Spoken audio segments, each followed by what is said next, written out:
The Secret Menu Podcast with your hosts, Diego Red and Money Boss. Brought to you by Rebel TV, the Rebel entity. Live from the West Side and worldwide. Real ones know what's up, and if you don't, you get the point. Tap in. It's the Secret Menu Podcast.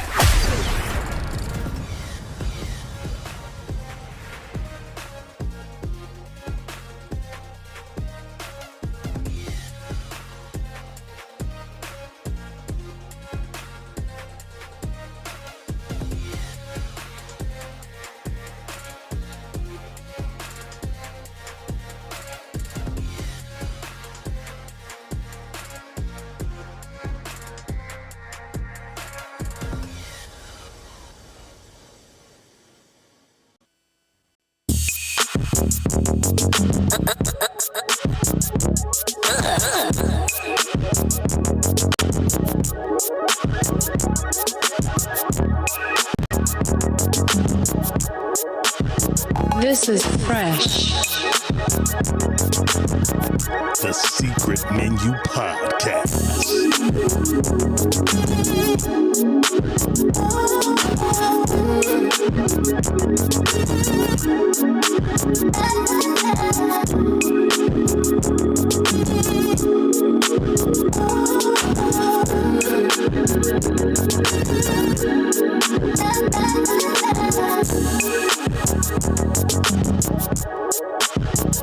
This is fresh.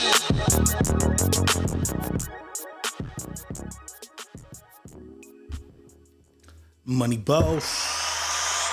What's happening? What's happening? What it is, bro? It's hump day. It's hump day. Damn, we went on Friday. We went on Monday, we went on Tuesday. But it is hump day. Just like that, we back. Secret Menu Podcast, you know, dramatic. Okay. I see George Jones is in the building. Natalie Davis is in the house. I know we late, but shout out to y'all that's pulling up. I know we late. I know it's late on a Wednesday. Motherfuckers got places to be in the morning or whatever. But we don't. Well, I do. We here though. You know what I'm saying? We here though. You hear me? Okay, Natalie says, hey y'all, I can listen while I get ready for work. I have some things to say about the fight. I will always be a Tyson fan. Well, we got some things to say about the fight too. I was drunk. I went live after. But we didn't get the boss's take, so I can't wait to see what the boss thought about the fight, man. You know what I'm saying? You feel me? Romelia Guzman is in the house. Let's just call this an extended weekend, Money Boss. You know what I'm saying? How was your extended weekend? How the past few days been for you? I had a good 2 days, and then like one day wasn't as great, but I've been a 7.5. That's what it is. My day's been cool. Nothing to complain about. It's been cool. You know what I'm saying? George Jones says he thinks it was fixed. We finna get into it. Because a lot of people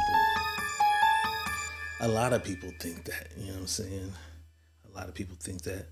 But without further ado, this is the Secret Menu Podcast. It is hump day, and Diego Red is in the building. And Money Boss is definitely in his own building. Still chilling.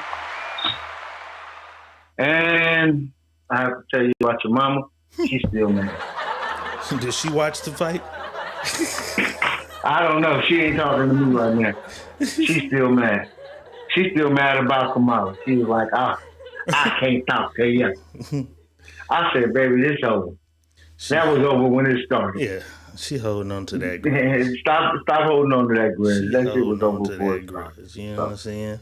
Well, let's get into it, man. Without Let's further go ado, and let's rock it. get into it. Let's get into it. Let's get into it. Friday night, history was made. History was made because for the first time ever, there was a boxing match streaming live on Netflix. Gotta give whoever put that play together some credit. Credit what credit is due. Yeah. Gotta give some credit for whoever put that play together. You know what I'm saying? Because I called it the death of pay-per-view. If you can get people to pay these small amounts of money for memberships to these channels, who's to stop Hulu from getting a Floyd fight? You know what I'm saying? Who's to stop Amazon Prime? Amazon Prime already got one of the Monday nights or Thursday night football. They've already stole some shit. Thursdays is on Amazon. And niggas be mad because they can't watch it. Who's to stop these other streaming networks from doing that? Pay us $12.99 and we throw you events like live boxing matches. Netflix already had done this because they had the live Cat Williams. That was the tester. But this was big. This was monumental, man. Tyson, Jake Paul. 108 million viewers is what is being listed as the amount of people. The internet was fucking up. Niggas broke the internet. It was so many people watching. Were you watching the fight, boss? Yeah. I watched the fight. I watched it. I ain't even gonna front. Were you different. The build up to it? Was it like, yeah, I can't wait to, you know what I'm saying? Did you get you some chicken wings and shit? Like, was the anticipation like it would be for any other fight? No. They didn't do a good job of hyping it. Like, okay. For me, you couldn't hype that fight up no more than it's Tyson in the ring. For me. That's the hype for me. Tyson. The hype for me was, I want to see this 60-year-old man in the ring. That's what was the hype for me. Right. Like, I think it was for everybody. It wasn't about is Tyson gonna knock him out? Can Tyson knock him out? Is this or that? That wasn't the hype for me. Because at 60 years old, if you can get in the ring with a motherfucker that's damn near more than half your age, because I think he's 20, it was a 30-year difference or something. He was like 28. Yeah. 28 and 58.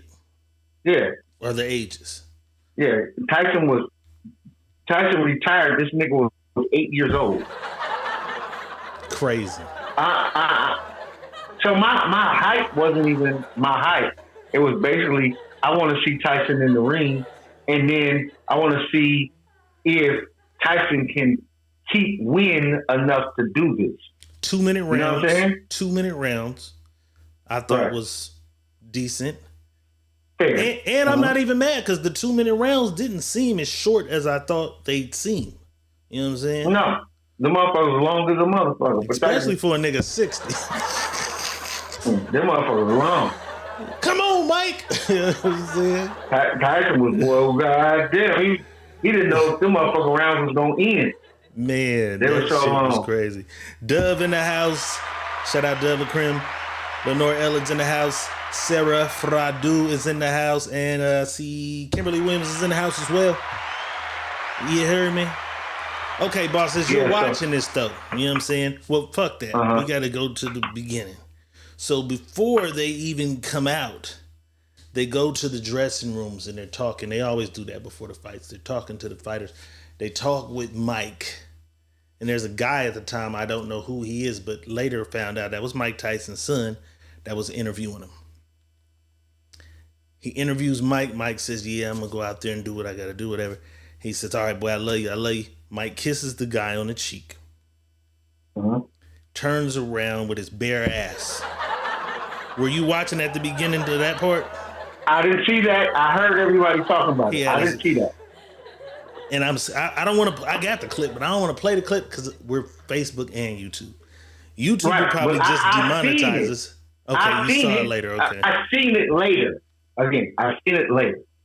And this is what I gotta tell like that's normal. You know, boxers don't wear no drawers. That's normal.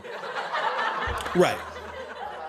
They just usually interview him front side in the locker room. Yeah. All right, Mike, Right. we'll be back. Get ready to fight. They cut. You know what I'm saying? Yeah. For some reason, they Yeah. didn't cut. And Mike walked off to go do whatever the fuck else he had to do.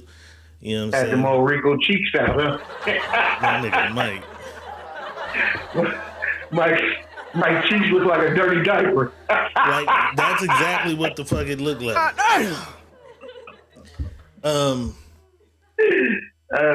Shit. see what I can find. Okay, no. I wasn't mad about that. Like, everybody was more in shock. I'm like, y'all don't know boxers don't have no drawers underneath them boxing pants? Right. Y'all y'all ain't never seen a nigga get in the ring and grab a nigga boxing shorts and pull him down and see his ass? It happened before. And yeah, I think that wasn't the first time that Yeah, no, it wasn't the first time. there was you an watch exposure. boxing, then you've seen that before. So I don't think that was the first time. I'm trying to find something I saw. yeah, that shit Pretty was funny. interesting to me. Where this shit at? Korea. I'm looking for something. Is it at the bottom? Nope, I don't see it. Damn, did it not load? Maybe it just didn't load. I don't know. It's one of them nights. As the fight begins, Mike wasn't off to a bad start early. Round one. Wasn't nothing else after round one. A lot of people kept posting this training video from I don't know when the fuck. They said last year sometime. And they felt like the fight was rigged. They don't want to believe that 60-year-old Mike Tyson just didn't have it no more. And I think that's a problem kind of with, I would say all people, not just black people. That you don't want to see your heroes die. You don't want to see your heroes fade. You don't want to see your heroes lose it. I can't listen to a Bone Thugs and Harmony album today. When they first came out, that was my shit. I can't, like, very few artists get better as they continue to get older. Very few. I don't know who has a sixth album that is good as the second one. It's very few. Do you think there was a little bit of the fight being, not even a little bit, was the fight rigged, or did we just get a realization of life that motherfuckers get old and can't really do what they used to do anymore?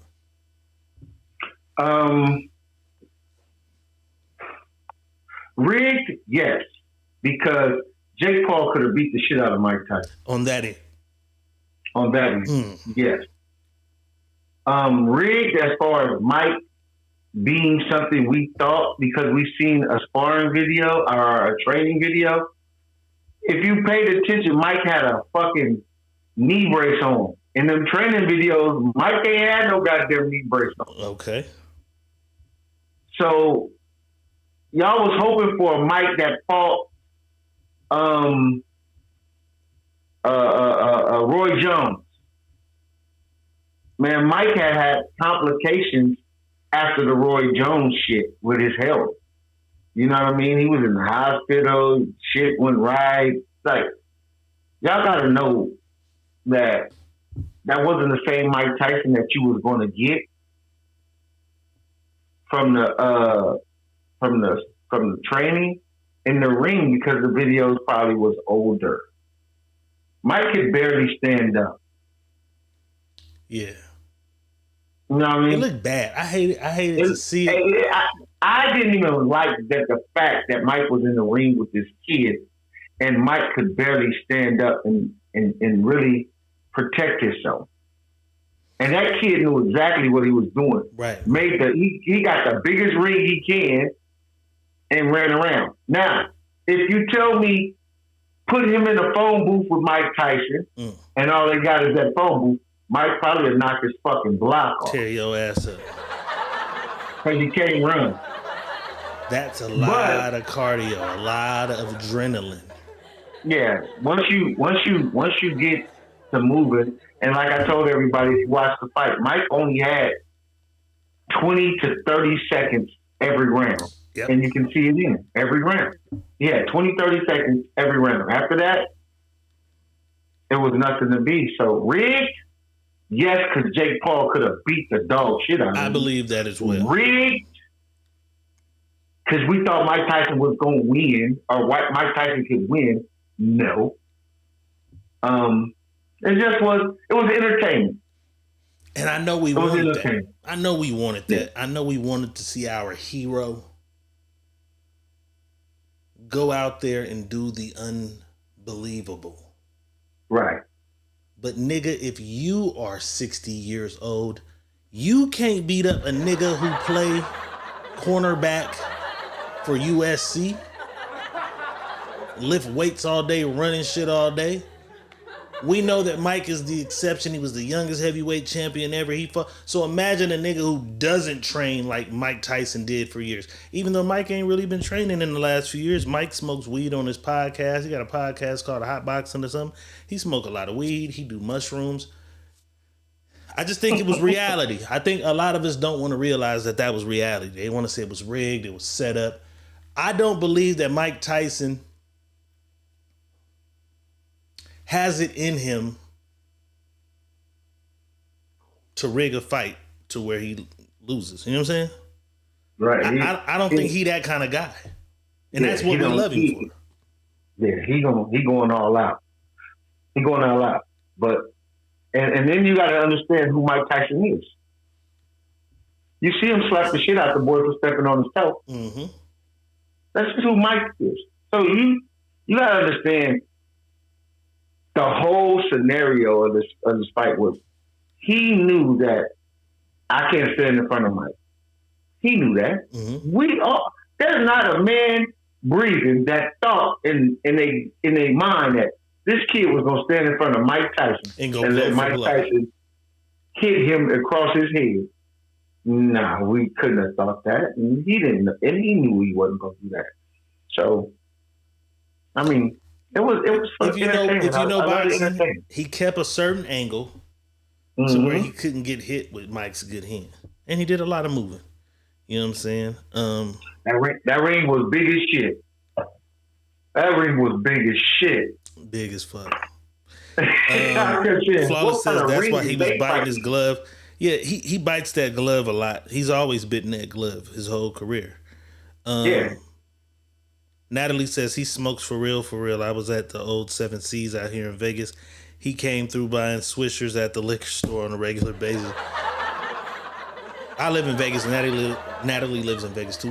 Before Mike had the podcast, everybody knew Mike smoked a bunch of fucking weed. Mike probably smoked weed all in his younger years too. Drank like a motherfucking sailor. Who knows? You know what I'm saying? He's just older now. He's not jogging. He's not running. It's a lot harder when you take, because I like cardio. Boss get in the gym, he hits the weights.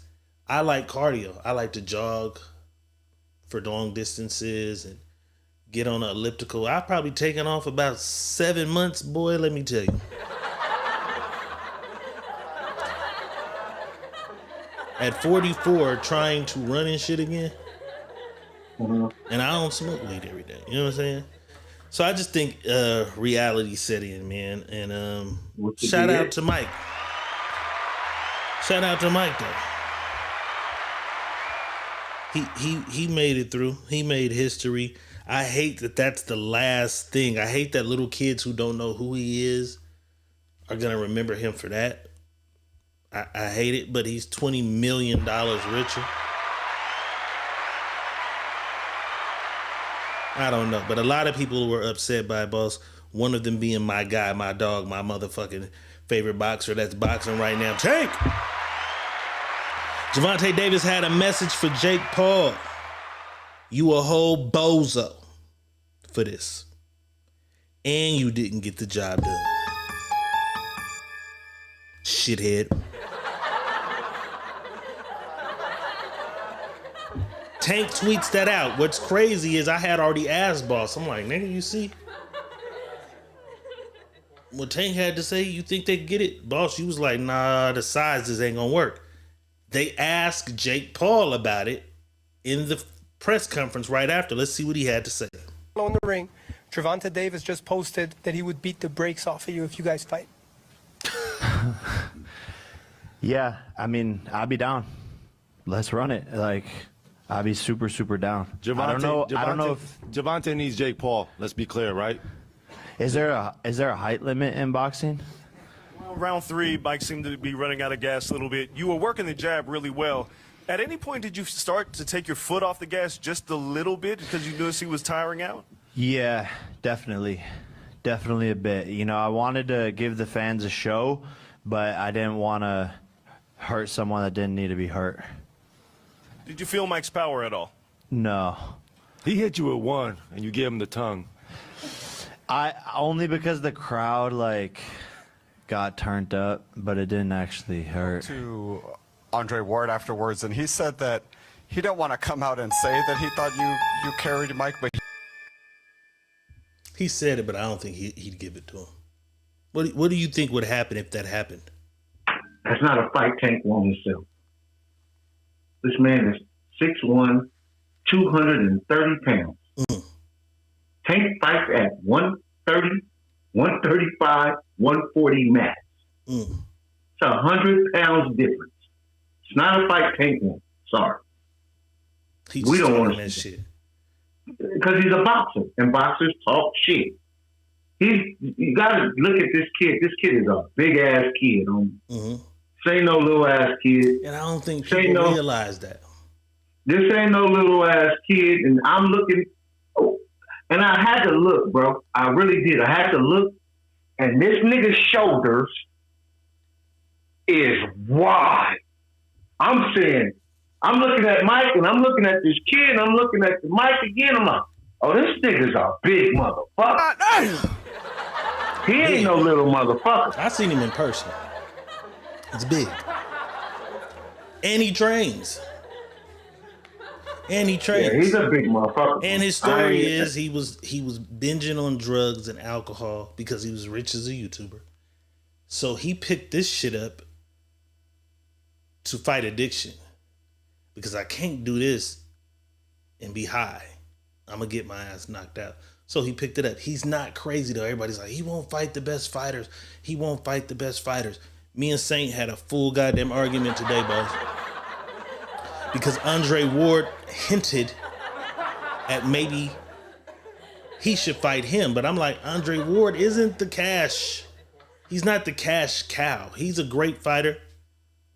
He's done his thing, but I don't think he's a draw. Like from Mike, you have to find something else that's a bag.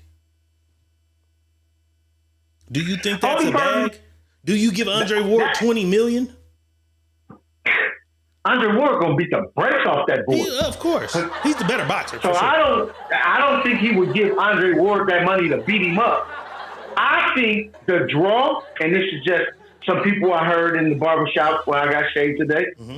The draw is going to be Deontay Wilder.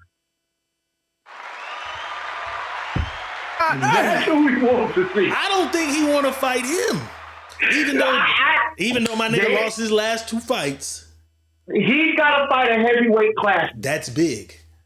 That's going to be. I didn't even think that would be huge. That's the bag. And that's what me and Saint was arguing about. Saint was, and I'm like, I'm not arguing the nigga's not a good fighter, but we're not clamoring or running. There's a lot of people who watch that. If you're not really versed in boxing, you don't even know who this nigga is. Stand on the side, you just think he's a fucking announcer, or you think he's the actor from Creed because he was in one of the Creeds. Right. People who know boxing know Andre Ward. He's not the bag. You just hit the bag on the head, boss. Yeah. If he lined that up, that would be crazy. That's gonna go crazy because now the odds are so far against him. It's ridiculous. He has to survive. You gotta survive this shit now, because now there's gonna be 3 minutes. This ain't no 2-minute fight, motherfucker. This ain't no exhibition. This is the nigga that was a world champion, undisputed. The bomber. Him winning ain't even the thing. Him surviving becomes the you thing. surviving that shit That's now. crazy. That would be great. I hadn't even That's thought the of fight. that. I wish I had that That's shit in my the fight. argument today on the phone.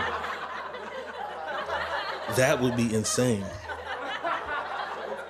We'll keep that posted. We gonna see where it goes. You know what I'm saying? That's gonna be like them fights. Like he would have to fight somebody in that caliber that's going to draw. Like he can, if he comes down in weight, I could see him fighting Crawford. Or I'm gonna say not even Crawford.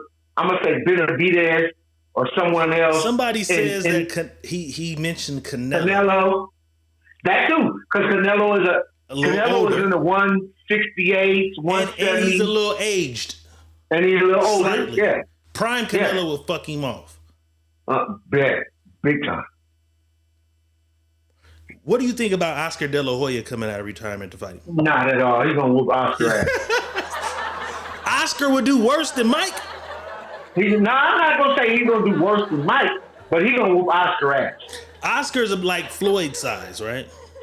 Yeah, he's gonna whoop Oscar ass. Oscar's gonna get ass whooping for no reason. I'm anxious to see where he goes next, because my whole thing is this, boss. This was my point I was making with Saint, because he's like, he motherfucker want to box you in a box. I said, I get how boxing people feel. You don't fight nobody. I get it, but the thing is this: he's a YouTuber coming into here. He's handpicking his shit to draw crowds, make money, and stay rich this way. Right.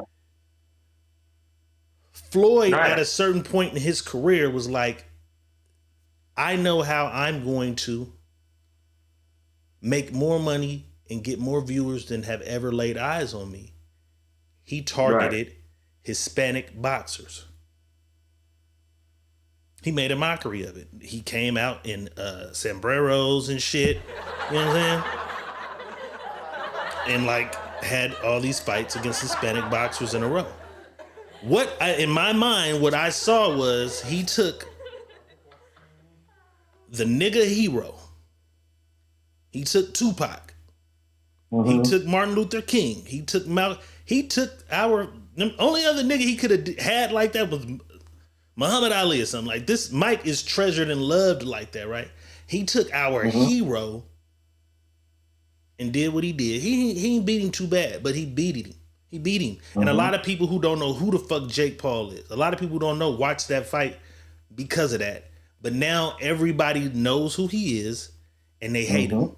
They hate him and they can't wait to see him fight again and lose. So I think him picking Mike was strategy on that part, because now, just like when Floyd fights a Hispanic fighter, he has this huge Hispanic viewership all rooting against him. Right. I think that's what he did with Mike. I think he targeted Mike because now I have all these motherfucking niggas who hate me now. They think I'm trash, but guess what you're gonna do? You're gonna watch every time I fight to see me lose. I think that's what he did. And Floyd handpicked his shit and never lost. You know what I'm saying? My discrepancy with him was I felt like he ducked. I only got a few discrepancies with Floyd. I feel like he ducked Pacquiao in his prime and didn't give him the fight in his prime. But I think that's where we all get it mixed up, because Pacquiao and Floyd was in their prime together. They were, but he wouldn't give him the fight in his prime. Because of it was more technical. Why wouldn't you give him the fight? I think Floyd aged better. I think, but I'm saying, if you look at, they're in the same age group. They fought in the same time. Later, but there was a period of time when they both were still younger and still killing shit that Pacquiao was begging for that fight, and he couldn't get it. But it was a reason why he didn't give it. He got it 6 years later. What was the reason? The juice. He believed he was on performance enhancements. He was. That's why they didn't fight.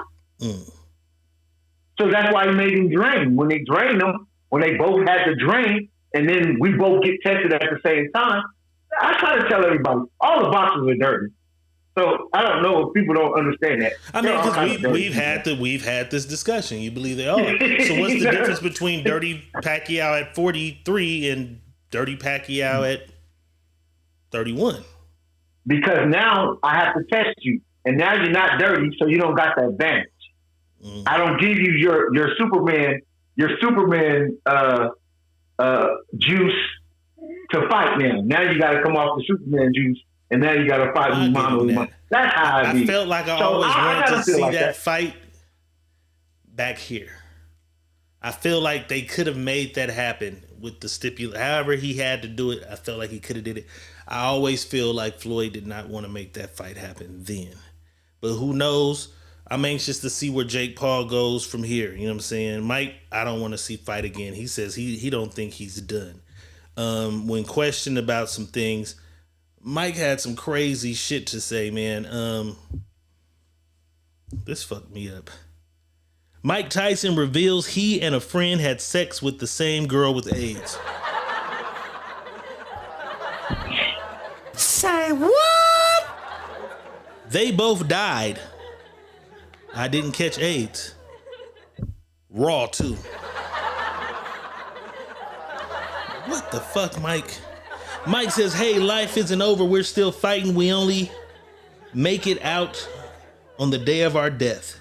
There's no way I should be here talking to you right now. All my friends are dead. They overdosed. They had AIDS. Me and my friend both had sex with the same girl at the same time, and they both died of AIDS. I didn't catch AIDS. Raw too. Mike, some shit you just shouldn't tell a motherfucker, man. God damn. God damn. That's crazy. But he's fighting with a purpose. That kind of shit, I guess you survive that kind of shit that make you feel like you can't lose either. You know what I'm saying? Should Mike have kept that shit to himself or what? Some shit go to the graveyard by itself, man. Not crazy. Some shit go to the graveyard, man. And don't nobody supposed to know that. The fuck is you talking about, man? Crazy ass Mike. Nigga, what is you talking about? All right, so the fighting bug is in the air. Everybody wants a fight. Everybody wants a match. Somebody proposed this type of fighting league where NFL players fight NBA players. I guess Dwight Howard really wasn't paying too much attention to the proposal because he automatically called out Shaq. Dwight Howard immediately jumps online and says, I want to fight Shaq. Shaq responds, gotta have more than one ring to get in the ring with me. I'll stick with the real champion like Rob Gronkowski. So Shaq's supposed to fight Gronk. And you can have the Superman belt all yours, buddy. Dwight Howard responds, my bad, I didn't read the rule book. Shaq fires back. If you would have read it, noticed it says NBA versus NFL. With that being said, you can box an NFL guy, and then if you win, then you can get the Jones of the big man, the GOAT. Only one Superman. You wait until I'm 50 to challenge me. That's funny. Just join the show and let's whoop on some NFL guys. And if you make it to the Hall of Fame, then we'll do it. Shaq, you want to fight him when you're saying if he can whoop some NFL guys, you'll give him the nigga called you out. And for those who don't have knowledge of Shaq and Dwight Howard's distaste for one another, Shaq as a commentator, all of Dwight Howard's career bashed him, criticized him, talked a whole bunch of shit about him. Rightfully so, many times. Man. Dwight Howard saying, oh, they doing boxing matches? Let me fight this nigga though. I'm on Shaq ass. Do you think did Shaq duck some smoke?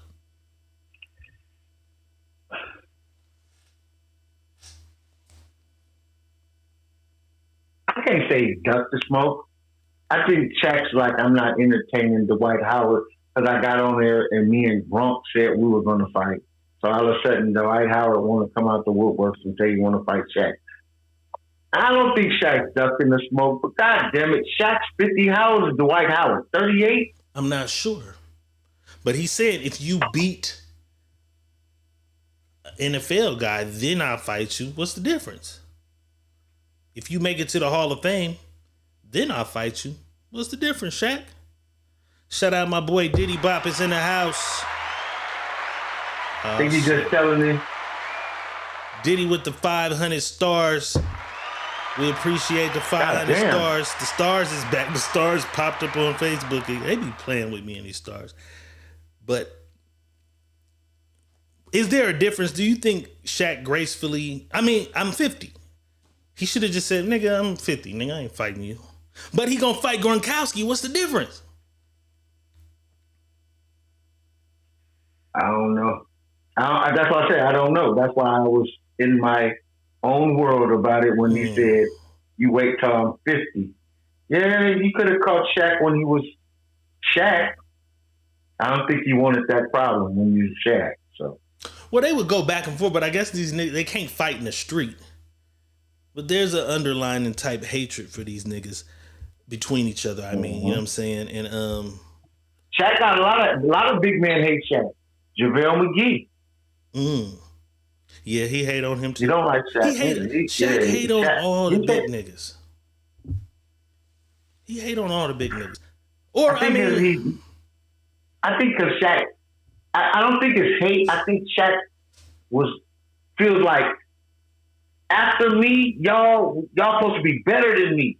Y'all supposed to top the diesel, and then y'all don't top the diesel. So I gotta ridicule y'all to tell y'all like, nigga, y'all wasn't that good type of shit. I think that's what Shaq did. Shaq, you were born abnormal, nigga. Nobody has been your size and able to. You know what I'm saying? Niggas go out, Greg Oden, all them niggas, his size, they get knees be bad as fuck by the time they make it to the NBA in a couple of years. You know what I'm saying? I don't know. I wouldn't mind seeing Shaq and Dwight. Because of the personal vendetta, I wouldn't mind seeing them box. Him and Gronkowski can probably talk on the phone for a week and give each other a good fight without hurting or harming each other. Like, you know what I'm saying? They gonna get in there and they gonna spar. They gonna get it on. But I think him and Dwight Howard is so personal. Like, I ain't holding back nothing, nigga. Give me what you got, because you talk shit about me. For the pitch. Right, the whole time. You know what I'm saying? All right, we'll keep y'all posted. We ain't gonna stay in sports too much longer. Let me make sure I got all the sports. I got another sports thing. Fuck it, let's do it. I got another sports thing. I wasn't gonna do it, but fuck it, because Friday night was the Jake Paul Tyson fight. Saturday night, John Bone Jones. He had a fight. I was supposed to watch it. I forgot. I'm sitting in the house. Sure wish I had some shit to do. Twiddling my thumbs, watching college football, and shit, I had something to do. I watch college football. But I fucking forgot John Bones had a fight. All of a sudden, my timeline goes crazy. He wins again. Everybody, goat emojis. But something crazy happened that I see a lot of people ain't talking about. John Bones Jones jumps over the goddamn octagon after his fight, and he go holler at the big homie. Let's take a look. It's all about John Jones sharing the belt there with the president-elect Donald Trump. Americans, largely historically, have realized the most success in the UFC. And the greatest American fighter of all time is that man, John Bones Jones, now successful in the first defense of his heavyweight title. Bud Light, the official beer sponsor of UFC. Easy to celebrate, easy to enjoy. And celebrating they are indeed in Albuquerque, New Mexico, in Endicott. Tonight is seen a lot of Trump slander between the beginning of the run up until his winning of the presidency, right? A lot of motherfuckers on the internet talk a lot of shit. Didn't see nobody talking shit about John Bone Jones because he would beat y'all ass. A lot of ladies, y'all excuse, y'all can talk shit about John, but I didn't. A lot of the dudes and shit who talk shit, I didn't see a lot of the dudes talk no shit because y'all know John Bones would beat y'all ass. John giving Trump his belt. Was that some player shit or what? Yeah, that's the president. That's the soon-to-be inaugural president right there. So it's probably some fly shit for him. Yeah, not fly shit for us. Some fly shit. He even did the dance. You seen him do the dance? Yeah, Trump got the flyest dance in the world, man. For a president. He did the dance. He did the dance. Did Obama ever do a dance for us? Obama ain't got no goddamn rhythm. Obama ain't got no rhythm. I was on the phone with my uncle the other day, and I said, Clinton blew the saxophone for us. In Lokes. He had on the Lokes and blew the saxophone. Yeah. Clinton was a nigga. But I'm on the phone with my uncle. He telling me this Obama shit. Man, you guys worried about Trump, nigga. You best to get ready. You best to get ready, nigga, because Trump back in office. I said he was a president before. What happened to you the last time, huh? Oh, nothing, but that was the plan. The plan was he wasn't going to hit us then. The plan was to take a year off, put the diabolical shit together, and then come back and get us. I'm like, nigga, shut up, huh? Then I give my same spiel. Only one president legalized gay marriages and put the rainbow flag on the White House. That nigga said, Obama did that? Oh no, I got to look that shit up. No, he did that. I said, get your ass off the phone. You tripping. They say that honesty is the best policy, Money Boss. I think we might have found the most honest neighborhood in America. Let's take a look. I gave her a 20 and she didn't give me nothing. Why did she owe you $20? $20 bill. I gave her a $20 bill. For what? For anything. I don't care. Whatever it's for, but she can give me my money back if she ain't gonna do nothing with it. Okay, were you planning to buy some drugs yes, or something? Was. What kind of drugs were you wanting to buy? Rock. Yes, I was. You gave her $20 back. I gave her $20. She gave me some plaster. And now you want your $20 back yes, because she didn't supply you with crack cocaine. Well, if she shouldn't give me nothing, no plaster or nothing, she should have said no. What's going on? She come around here a while ago. There used to be some people live right over there that used to sell. Yeah. We were sitting out here on the porch in some chairs. So she said, y'all have anything to buy? I said, no, baby, we don't have nothing to sell. So she left one around the corner. Mm-hmm. Then she come back 10 minutes later, hollered, give me my money back up. No, you ain't bought nothing from here. Don't disrespect my child. This is my child. Mm-hmm. I don't sell crack. I'm a prostitute. I gave her a 20 and she didn't give me nothing. Why did she owe you $20? $20 bill. I gave her. That bitch said, I ain't no drug dealer. I'm a prostitute. That was crazy as fuck. That was still the case. That was crazy as fuck. Man, that was a banger right there. What was that? I'm looking at my prize picks today, man. What, you lost one? I'm mad. Yeah, man. I won some money, but I didn't win the money that I wanted to win. I could have won $420. But I won $75, so I'll take the $75. Yeah, fuck it. A win's a win, you know what I'm saying?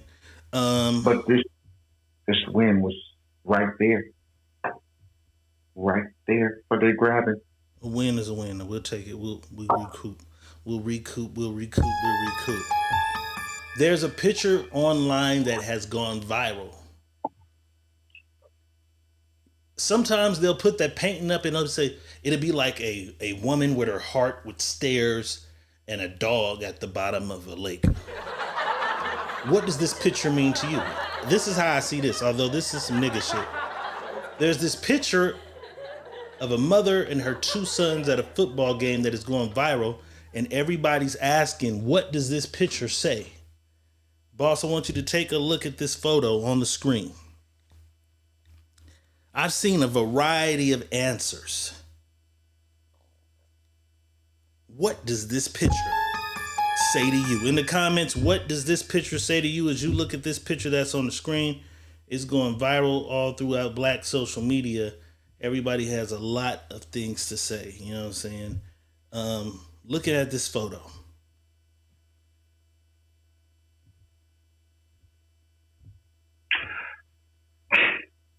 This the shit outrage. A gangbanger. Somebody said he's not throwing up again. I said it looked like the football player of the game, man. He throwing the set. And the other nigga looked like Justin Combs with a little bit of Nas X. Some people said, you niggas is too judgmental. Everybody ain't gay. But I looked at the nigga boots over there, the pink boots. Because I like camouflage. I wear camouflage. I've never owned any pink camouflage, I don't think. But somebody said, where's their daddy? I don't know. No, but the mama look on her face was like, is this the fucking shit out? Brought me out here for this tonight. You two motherfuckers. Shout out Philippia Kelly's in the house. It's my cousin. She says the football player looks like a woman. Somebody else says that. Is that a girl playing football? I don't see it. It looks like a young man to me. But somebody else said that. You're not the only one who said that. I seen that in the comments when I put it on my page. Somebody said that's a girl in the middle and that's a boy on the left. I don't know.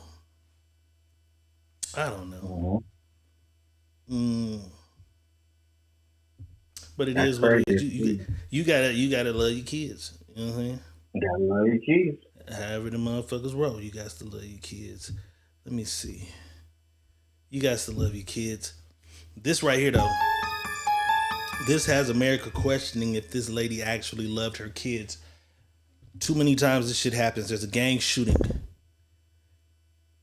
And a young lady loses her son. Son or stepson. The news reporters approach her about the tragic event and ask her how will the rest of the weekend be for their family after such a tragic loss. And this is what she had to say. It's the weekend, and I don't know. I can't speak for everybody else, but I'm from Santana Block Crip, so it's gonna do what it do. Well, I hope your adoptive son is okay. That you're able to get a hold of him. But I heard that he passed. Yeah. Okay. Hopefully that's not true, but it is. I'm so sorry. Thank you Okay. very much. All right. So again, multiple people shot. We're told that at least 7 people. Nigga, what did you talk about?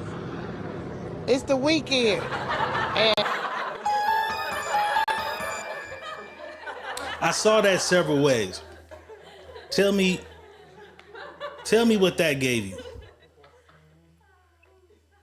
It gave me, we're used to this shit.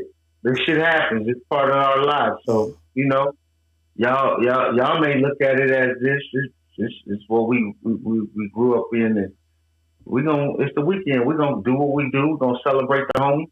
We're gonna celebrate the baby and everything. But on everything, this is still Crip cuz. That's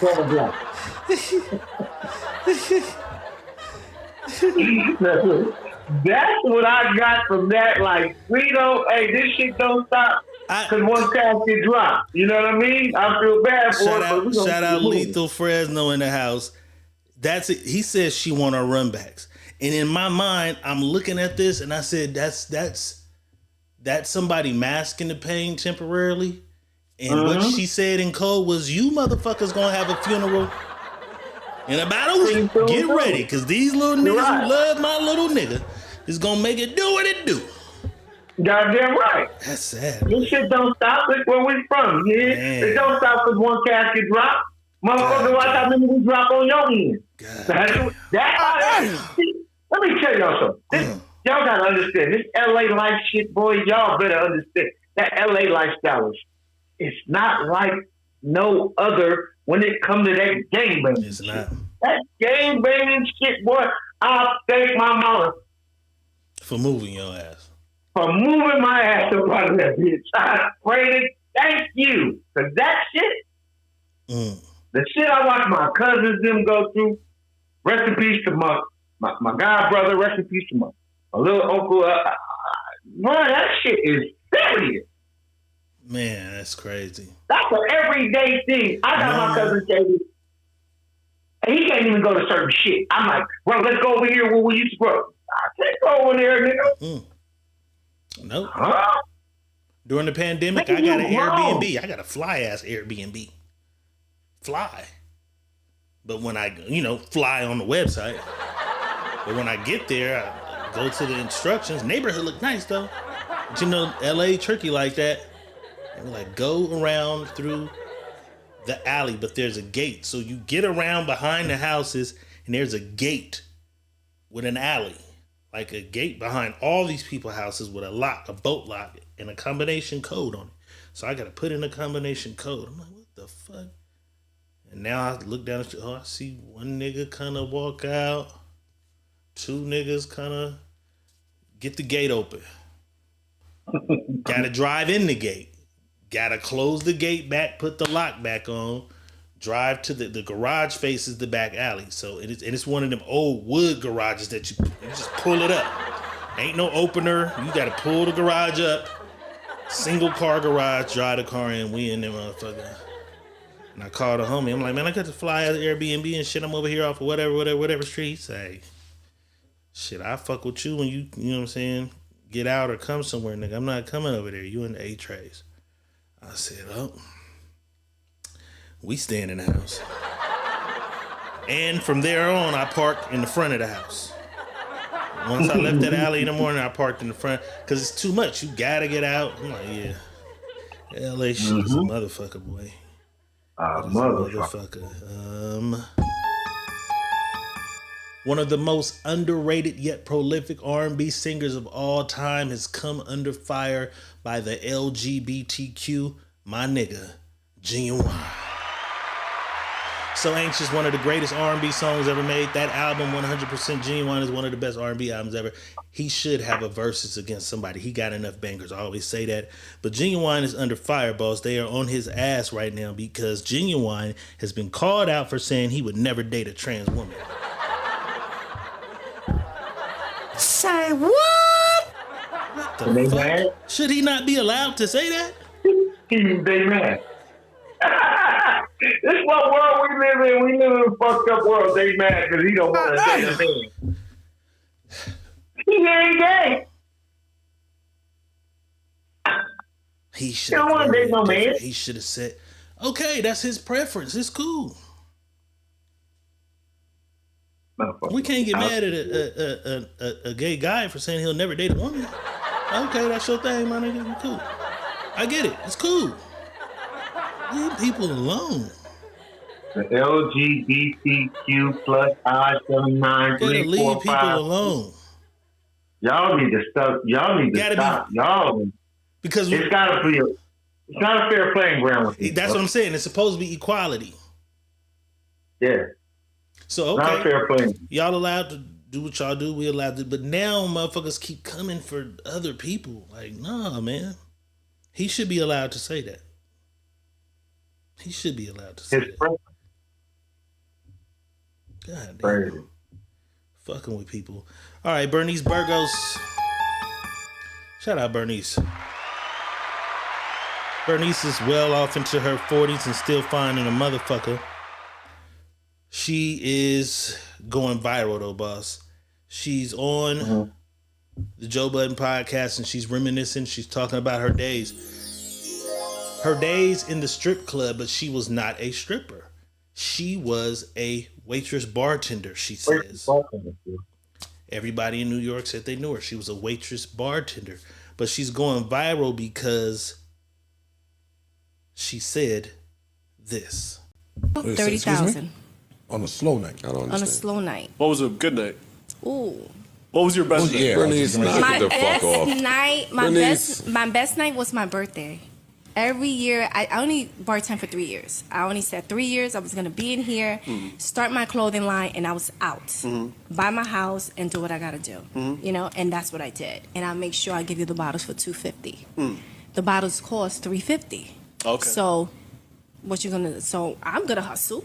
Right. You don't got to tip me. You don't got to give me the tip right there. You tip me later down the line, like throwing money. So I was smart, And I just built a relationship with the people in there. So on your birthdays, you made a little bit more than 30. On my birthdays, Yeah, I she still ain't giving made up. like 60, 65, 70. Birthdays is, and I don't do too much. I used to be covered with a whole bodysuit on. Was how much? 30,000 a night on the low end. That's just the bottle girl. Is it some cap in her rap? 30K, I could see happening on her birthday and some special events and shit. Not 3 nights a week. Let's say she worked 3 nights a week. 2 nights a week. I work Friday and Saturday, the most popping nights. Could be. That's 60,000 a week. Depending on who come in there.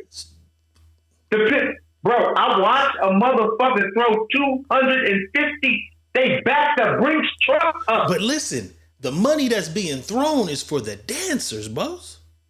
No, it's not. See, that's why the dancers used to get mad. Because niggas was down. You the pro. See, this is, it was a big old ordeal with the strippers and the bartenders and waitresses, right? Because the people used to get mad about what the bartenders used to wear, or their outfits, and the strippers out there stripping wearing what they wear. Like, bitch, you look like one of us, but you're not doing one of us. And so the niggas be at the bar. Differentiate yourself from us. No, for real. That's what they had a problem with. But the club owners allowed it. So a lot of strippers was mad about that. But here's the catch. The bartenders and waitresses never leave from behind the bar. They only going over to take the bottles. The bottles to the VIPs. Everybody don't get bottles in the strip club. If you ain't got a VIP, you ain't getting the bottle. Because it ain't nowhere to place the bottle. You have to put the bottle there. So they had a big problem with that. So niggas used to find the bartender. So, because the bartender ain't going nowhere. Oh, I can talk to the fucking bartender all goddamn night. Tip her. And flood her with tips instead of worrying about this bitch chasing this bitch all over. Yeah. So that was the big ordeal. That's how and the big fire strip clubs, they hired women just as beautiful as the strippers to be the bartenders. That's who you be want. That's niggas be in the bar, in the club after the bartender. They don't really give a fuck about the dancer. Niggas, you got a bad, like G5. I like Shout the out to bartender. G5 used to keep T-Pain made a song about it. He liked the bartender. G5 used to keep all the baddest motherfucking bartenders. I'm like, God damn. Maybe now that I hear the T-Pain song different. The bartender is who he liked. Yes. I'm thinking, but see, he from Florida. I'm thinking the bartender in khakis. No, he the bartender at the strip club, nigga. I like the bartender. Shout out to Jazz. Shout out to Baby Little. Shout out to Jay-Z. What's her name? Gina J. Yeah, man, it's a motherfucker. Shout out to Stars in the house of the Star. You know I got it. You know I went digging. Yeah. I went digging with the rest of them niggas. So the internet went interneting, and they found a previous video of somebody asking her, how much money was you getting in the club? Because, she came out of the club, and her story was very different. Let's look at the other version of what she said she was making, boss. The money that I was making, I was only working there only on a Sunday. Coming home, I don't like to talk like I'm cocky and stuff like that. Just coming home with $8,000, good days. Bartending? Yeah. Making the money that I was making. I was only working there only on a Sunday. Coming home, I don't like to talk like I'm cocky and stuff like that. Just coming home with $8,000, good days. Bartending? Yeah. Making money that I was making. I was only working there only on a Sunday. Big difference between 8. That's still a good goddamn night. On a Sunday, but not on a Sunday, she said. On a Sunday. Nigga, if y'all know anything about strip club, Sundays, if it ain't no motherfucking party going on, It ain't, the strip club be flat as a bitch. Right, but she kind of was talking about her experience then, 8,000 though. That's still a big ass gap. Because with Joe and them, they saying, what's your slow night? She said her slow nights was 30K. No, it couldn't be. That was cat with her rap when she said 30K, period. Like 30K is a birthday party. I know that. 30K is a super, super special event. I know that. 30K is not. It's not. I'm just on a slow night in this motherfucker. A nigga walked in here and gave me 30K. I think she exaggerated a little bit. You know what I'm saying? Yeah, I have a persona to keep up. I gotta let you other new bitches know y'all can't fuck with me. I'm gonna add a few racks on whatever I did. You know what I'm saying? It was all a blur anyway. You know what I'm saying? Yeah, bartenders are what niggas be after though. If y'all really pay attention, I gotta play that song. I gotta hear that song now. I gotta go listen to that goddamn song now. Let's do this, boss. Let's do this. Shout out Lil Boosie. Lil Boosie is a funny motherfucker. That's crazy because I'm singing T-Pain. Maybe that's why T-Pain's in my head. Fucking Mark Zuckerberg. His girlfriend's birthday's coming up. He wanted T-Pain to remake a song with him on it for his girlfriend's birthday. He posted this video. He said, it's happening, guys. They're putting a song together. Little Boosie sees this shit and realizes, oh, that's the motherfucker who keep taking my Instagram. Lil Boosie immediately said, T-Pain, you right on the side of Zuck. Can you look out for me and tell dudes, stop trying to stop my motherfucking motion? Or you gonna be quiet and act like you never seen this tweet? Boosie crazy to the motherfucker. I mean, he shot his shot though, right? He did. He wasn't supposed to not shoot his shot. He was supposed to shoot his shot out of it. Yeah, but he can't blame Zuck. Zuck ain't sitting there saying this Boosie, I'm gonna take his shit. Zuck ain't even. It's other motherfuckers that's taking your shit. It's a program. Yeah, it's a program. Same reason my stars keep coming and going, coming in. Once I'm on a hot list, I'm on a hot list. I can't use cuss words. There's some people who sit on there and they say bitch, fuck, dick, pussy, hoe all day. If I use one of those words, I get a 30-day suspension because they found that. So Boosie's funny as fuck for that. But Boosie, I mean, I guess if he really did sit with Mark Zuckerberg, Mark could be like, you know what, you can go in there, hey y'all, take everything off of Boosie's. I guess he could do that for Boosie if he wanted. Yeah. I don't know how that worked, but should T-Pain say, hey Zuck, while we in here and you giving me $100,000 to do this song, would you mind? Would you mind looking up for Boosie? Right. Mark Zuckerberg worth $200-something billion. Should T-Pain stop working on the song and say, hey, if him and Boosie like that, maybe. Yeah. After the song, we start working. After the song, I'm going to holler at you. Hey, man, my man, you keep taking my man's shit. What's going on? Right. You know what I mean? Can we do something a little bit about that? Yeah. After I done secured my bag, I'll mention it to you. And just it going viral helped it. Him asking like that and it going viral is probably about the same as him asking. You know don't put something on it. Probably put a little thing on it. Probably about the same. And let me see what else we got in here before we get into our shit. You know what I'm saying? I think we did that.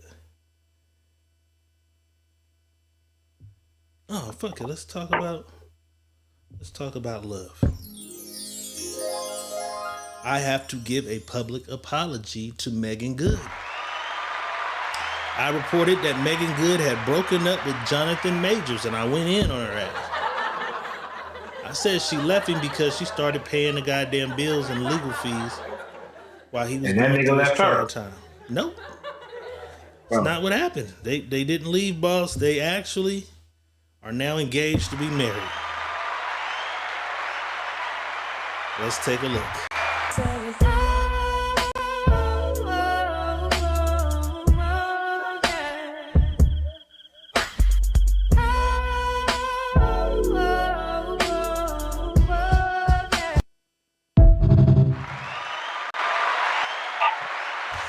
But now I feel like y'all put the breakup and shit out there for publicity. Just hit us with y'all married and shit. And that was pretty good. Because that's what motherfuckers get for being in y'all goddamn business anyway. But you already know. 0 to 100% Money Boss. How long do you see this working? Do you see this working 5 years, 3 years? Not at all. Probably a year. Them fingers were so goddamn long they're telling me a story. She ready to alienate herself from that nigga instantly. I like Megan too. I like Megan. No, I don't think that shit gonna work, bro. I think they don't even seem happy. He doesn't seem happy. It looks weird. She's overzealous about it. He's like, okay, kind of shit. You know what I mean? So I don't know. I don't see that being something that's gonna last too long. I found what I was looking for earlier. We'll do this before we get into Dr. Real. We'll do this because I found it. If you watch that fight on Netflix Friday night, I can't even say to the right because I don't know where the camera was in the building. But on one side of the ring, there were 2 sofa seats. On the side of the ring. Those seats, 2 niggas sitting in that motherfucker. Those seats costed $2 million. Let's take a look. I can't wait to ask Boss this shit right here. Let's do it.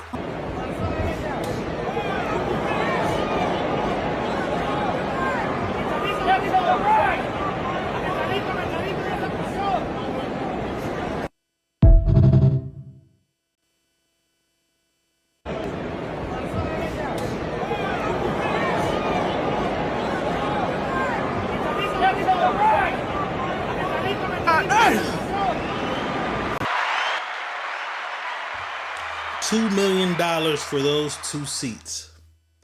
That close. I'm giving you $100 million, boss. You got $100 million. Is there any fight that if you had $100 million, you'd give up $2 million for those seats that night? Yeah. Do you know the fighters, or you're a boxing fan, so whatever the biggest fight is? Yeah. If it was somebody that I would really want to see box, somebody, not even Tank. If I had $100 million, I'd pay it. I'd give it. Yeah, I would do it, but I would want to see Crawford would probably be the guy that I would want to see against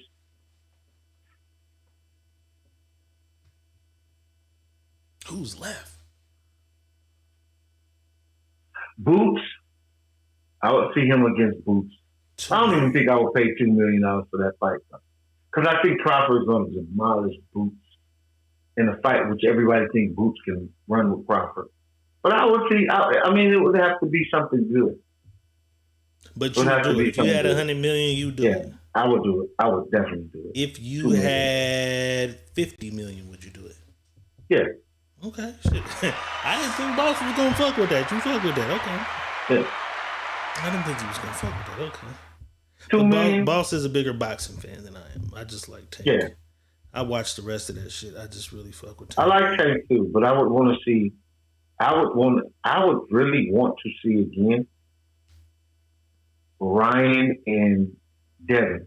He is crying too much. A Ryan and Devin rematch. A Ryan and Devin rematch would be crazy for me, because it would show the truth. The truth will come out in that fight. You know what I mean? Meaning Ryan just is a better boxer, or Devin learned his lesson and knew how to get out the fucking one. Why not drug enhancement? You think drug enhancement played no factor? Nah. See? That's what I tell That's you. biased. That's what I'm saying. But Floyd can't fight Pacquiao because of drug enhancements. But this nigga says this nigga's drug enhanced and beat me. See what I'm saying? So if he would have fought Pacquiao then and Pacquiao won, they would have blamed it on drug enhancement. See? I'm not saying neither one of us right or wrong. But what I'm saying is the percentage of drugs that was found in there it can't give you an advantage. The percentage it's too low of a percentage to give you any kind of motherfucker. It barely tested. Because I think the first test was negative. Yeah, it barely tested. So it's not something that was given you a nigga. You didn't get out of the way of a left hand that kept hitting you in the same spot. But Pacquiao was all accusations. That wasn't. Oh, he was. You knew that's all he had was a left hand. How you didn't get out the way? It was coming faster because of the juice. It wasn't a way to get out of the way. I don't know. I don't know how that boy gonna do after such a long break. I hope he's training and shit. I ain't seen him on social media ranting and tweaking no more. So I hope he's in the gym getting it in, you know what I'm saying? But it's about that time. Is you ready, boss? Let's do it. Let's do it with the blooping. You're having trouble in your life. I can help you with that. Nigga, you need a new wife. Let me go and show you how to get one. It's time to act Dr. Real. You're having trouble with your man. Don't even worry about it. Girl, you need a new plan. Got one for you too. It's time to act Dr. Real.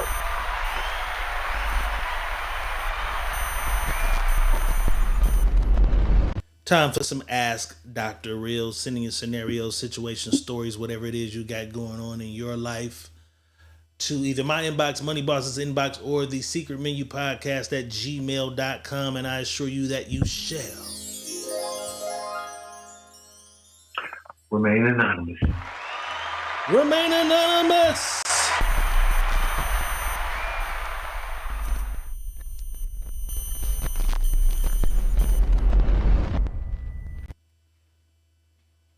All right, let's do it. Let's do it. Let's do it. Let's do it.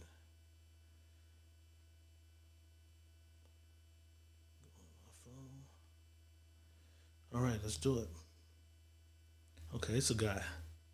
This guy says, I am a retired vet. I know that sounds old, but I'm actually in my mid-40s.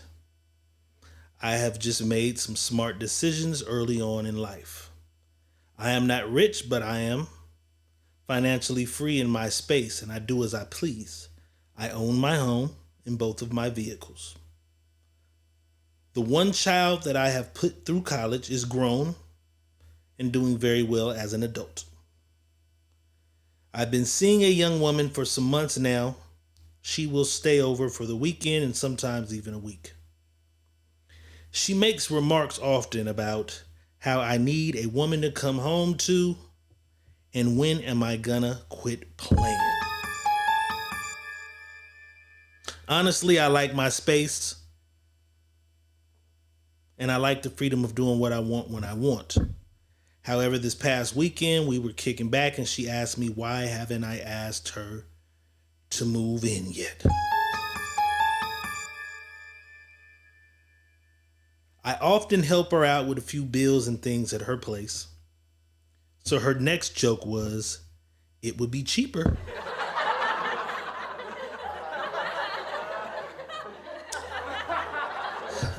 I tell her that I'm just so used to what I got going on, I don't want to change that. She asks, well, are you used to me? Will you be changing that? I tell her that I love her and I really don't see anyone else. But I'm not rushing or forcing anything. She replies, well, I'm not just gonna be a long-term booty call. So you need to figure it out. I feel like she's trying to force her way into my house. I won't say my wallet because I volunteer the things I do, but it felt like some type of ultimatum. Should I fall back? Should I go on more dates with different women? When you spend all your time with one person, is that some type of unwritten contract? Did I put myself in this situation or am I being fair? I'm honest. Do I want to lose her? No. Am I ready to share all my shit? Hell no. What y'all think? It's about that time, y'all. It's time to ask Dr. Real.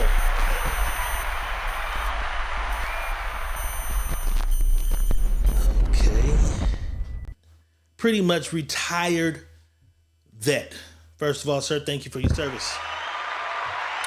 Veteran. He says don't let the veteran get him fucked up, though. He's not old. He's in his mid-40s. He's done some phenomenal things with his money management. But he's retired in his mid-40s. Dating a young lady for a few months, quite some time or whatever. He feeling her.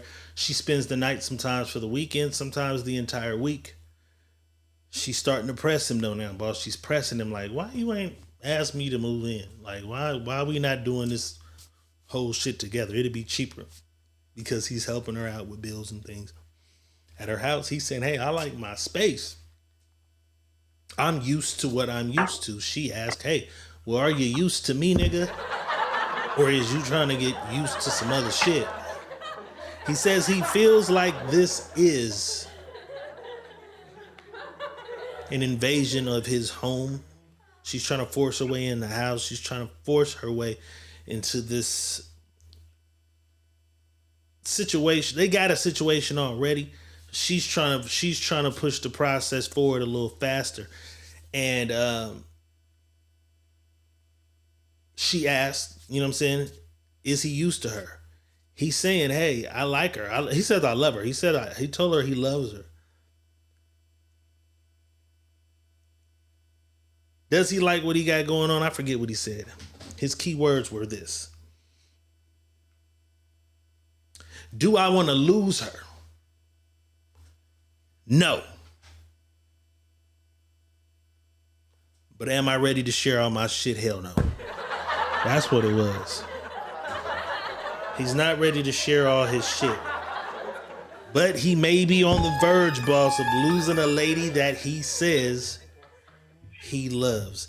It's time to ask Dr. Real. He wants to know what you think about this situation. Is he procrastinating? Is he waiting too long? What's going on? It's time to ask Dr. Real, y'all.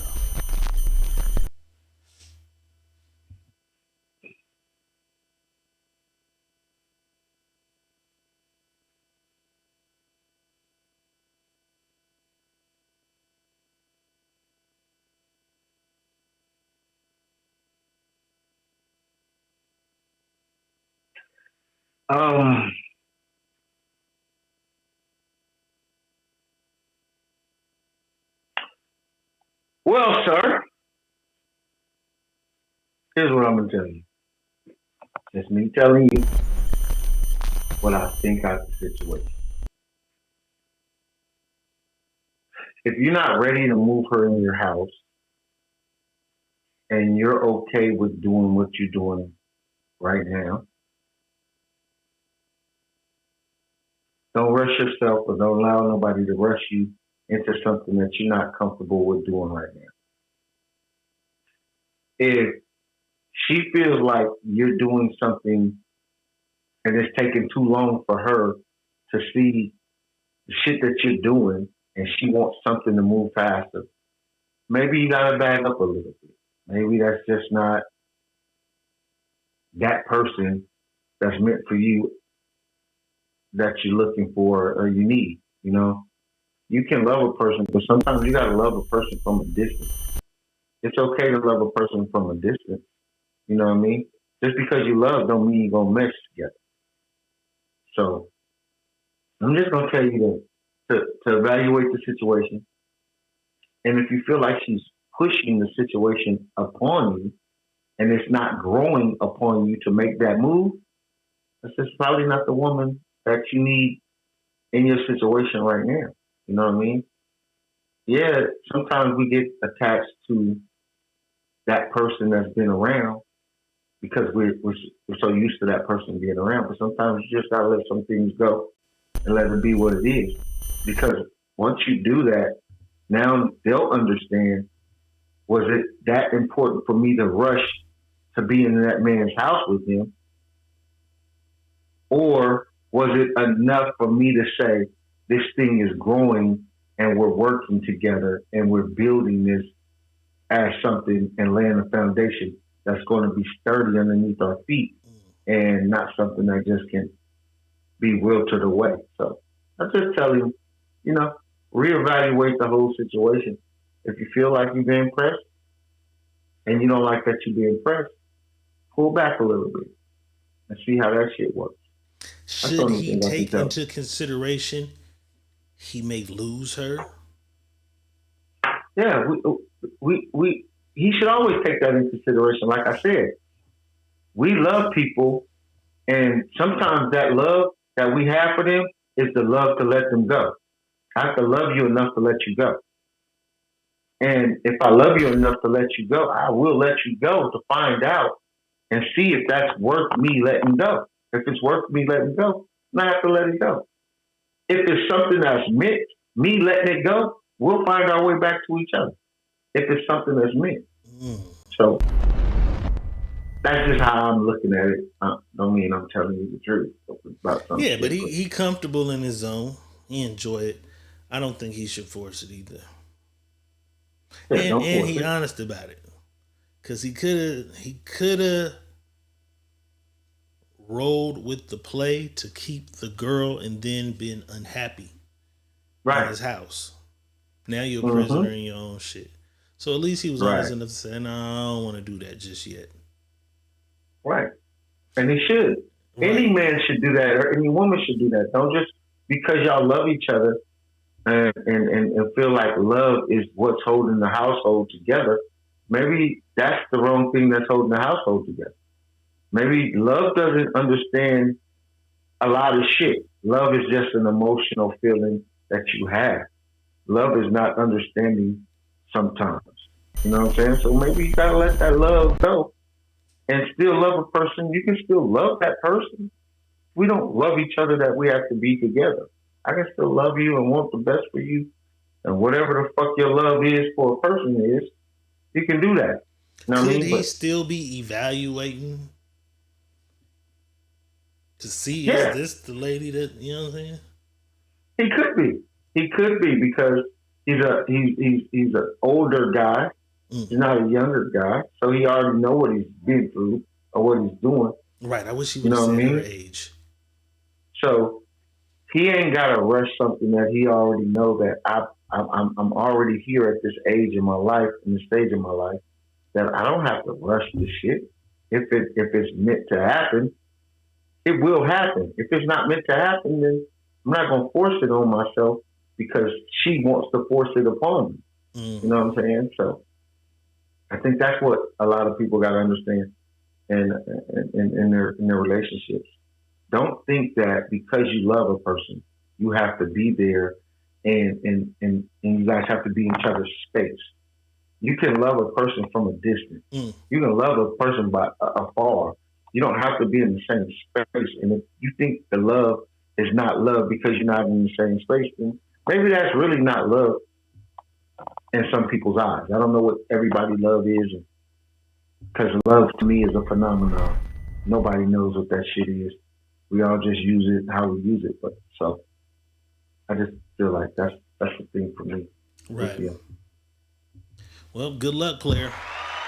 Oh, what's up? What's up, Rick? Good luck. What you doing? Who is that? You know what I'm saying? Hey, come here. Good luck. Come on. My baby. Look who walked in, y'all. My niecey Pooh just walked in. Tell everybody hello. Hi. What's good? I just got here. Yeah. You had a little ride? Yes, I fell asleep. You fell asleep? Yeah. All right.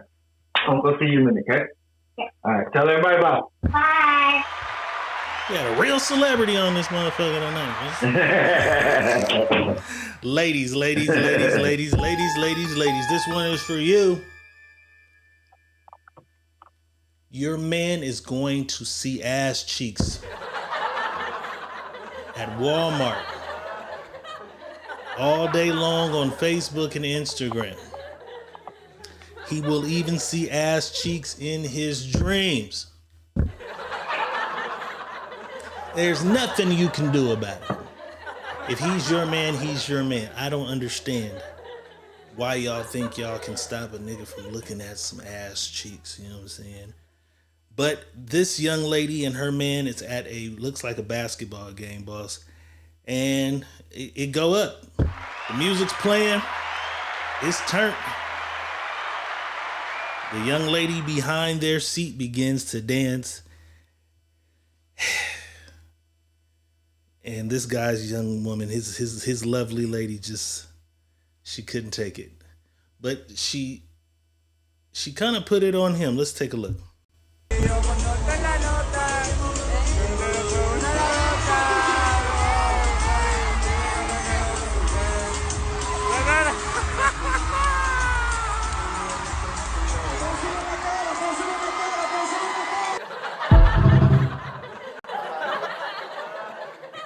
I asked the ladies what they would do in that situation on my page, boss, and they all lied. They all said, I'd slap ass with him. We'd slap it together. Y'all lied. Because I know there was some women on my timeline who would want to fight her. You know what I'm saying? What do you do in that situation, boss? Do you turn around and look at that big old ass? I got eyes. I can see, so I'm looking. I got eyes. People. If a motherfucker know me, they know. My eyes is going to find and look at shit all the time. That's just what it is. And people say you gotta have it of staring. Well, what the fuck am I supposed to not stare? His eyes were made for looking. Yeah, I'm gonna look. You've been hanging out with a young lady going on 3 months. You say, you know what? We're going to a Laker game. Good seats, better seats than those. Y'all at the game and then that happens, but she tries to cover your eyes. She covered his eyes. You don't like a motherfucker touching your face already. What do you do if she covers your eyes?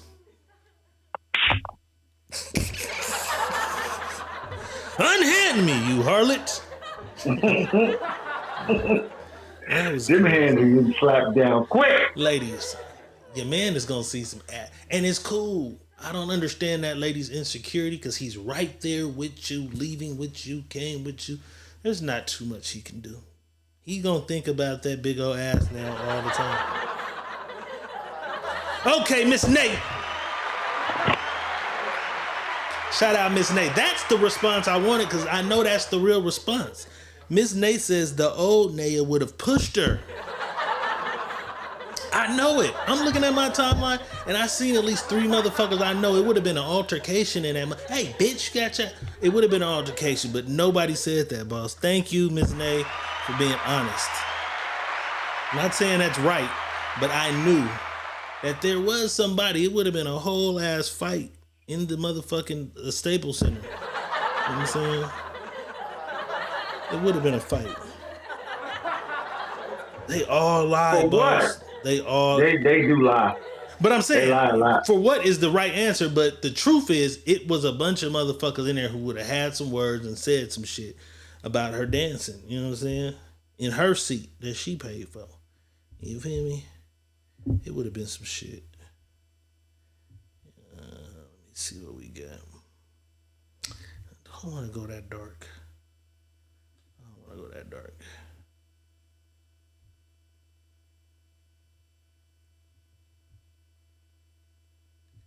That's funny. We ain't gonna do that.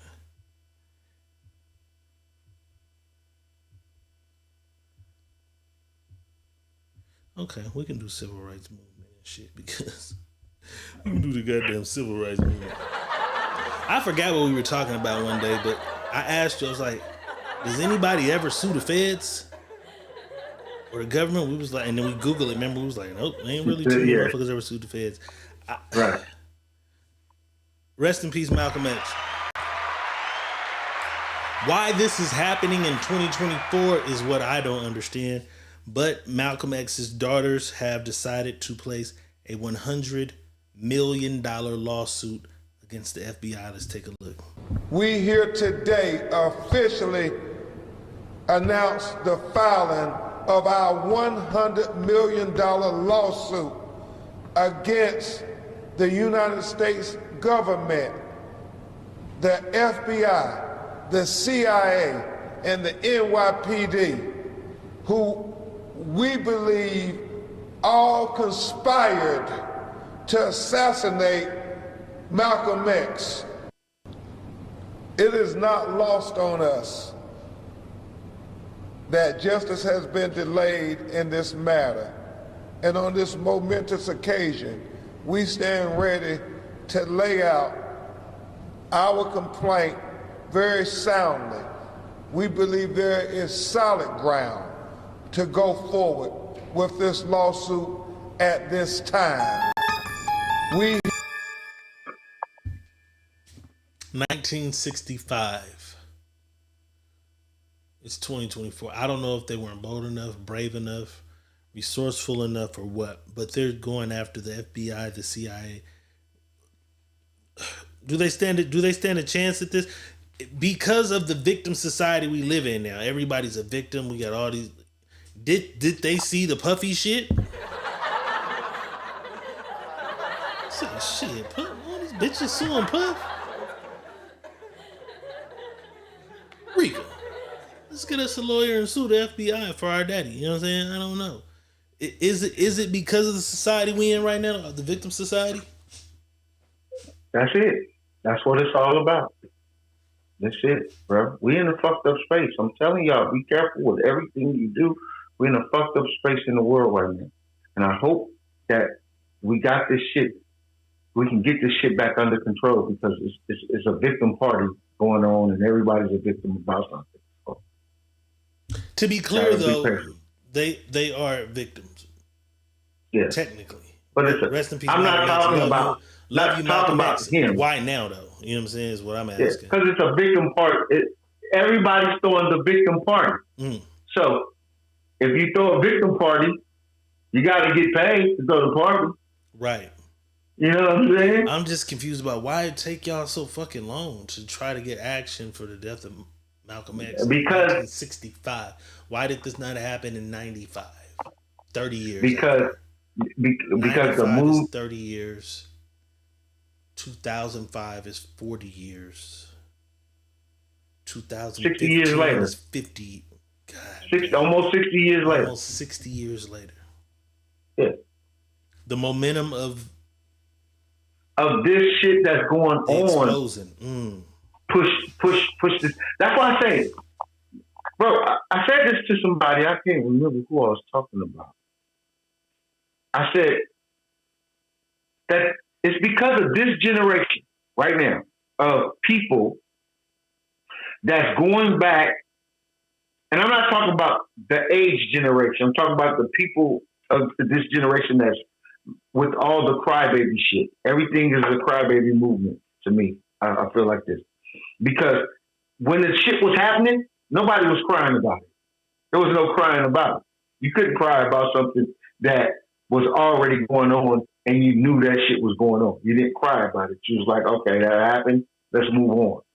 So we moved away from it. It's now these people of this generation now that's moving around is bringing up any and everything to think that they're going to correct what has happened before them or during that time.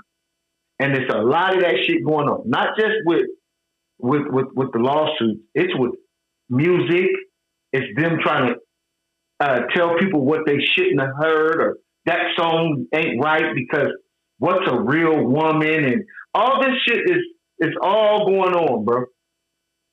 because of the bullshit people that we have now that's always nitpicking, trying to find a reason to make something be relevant in other people's eyes of being wrong.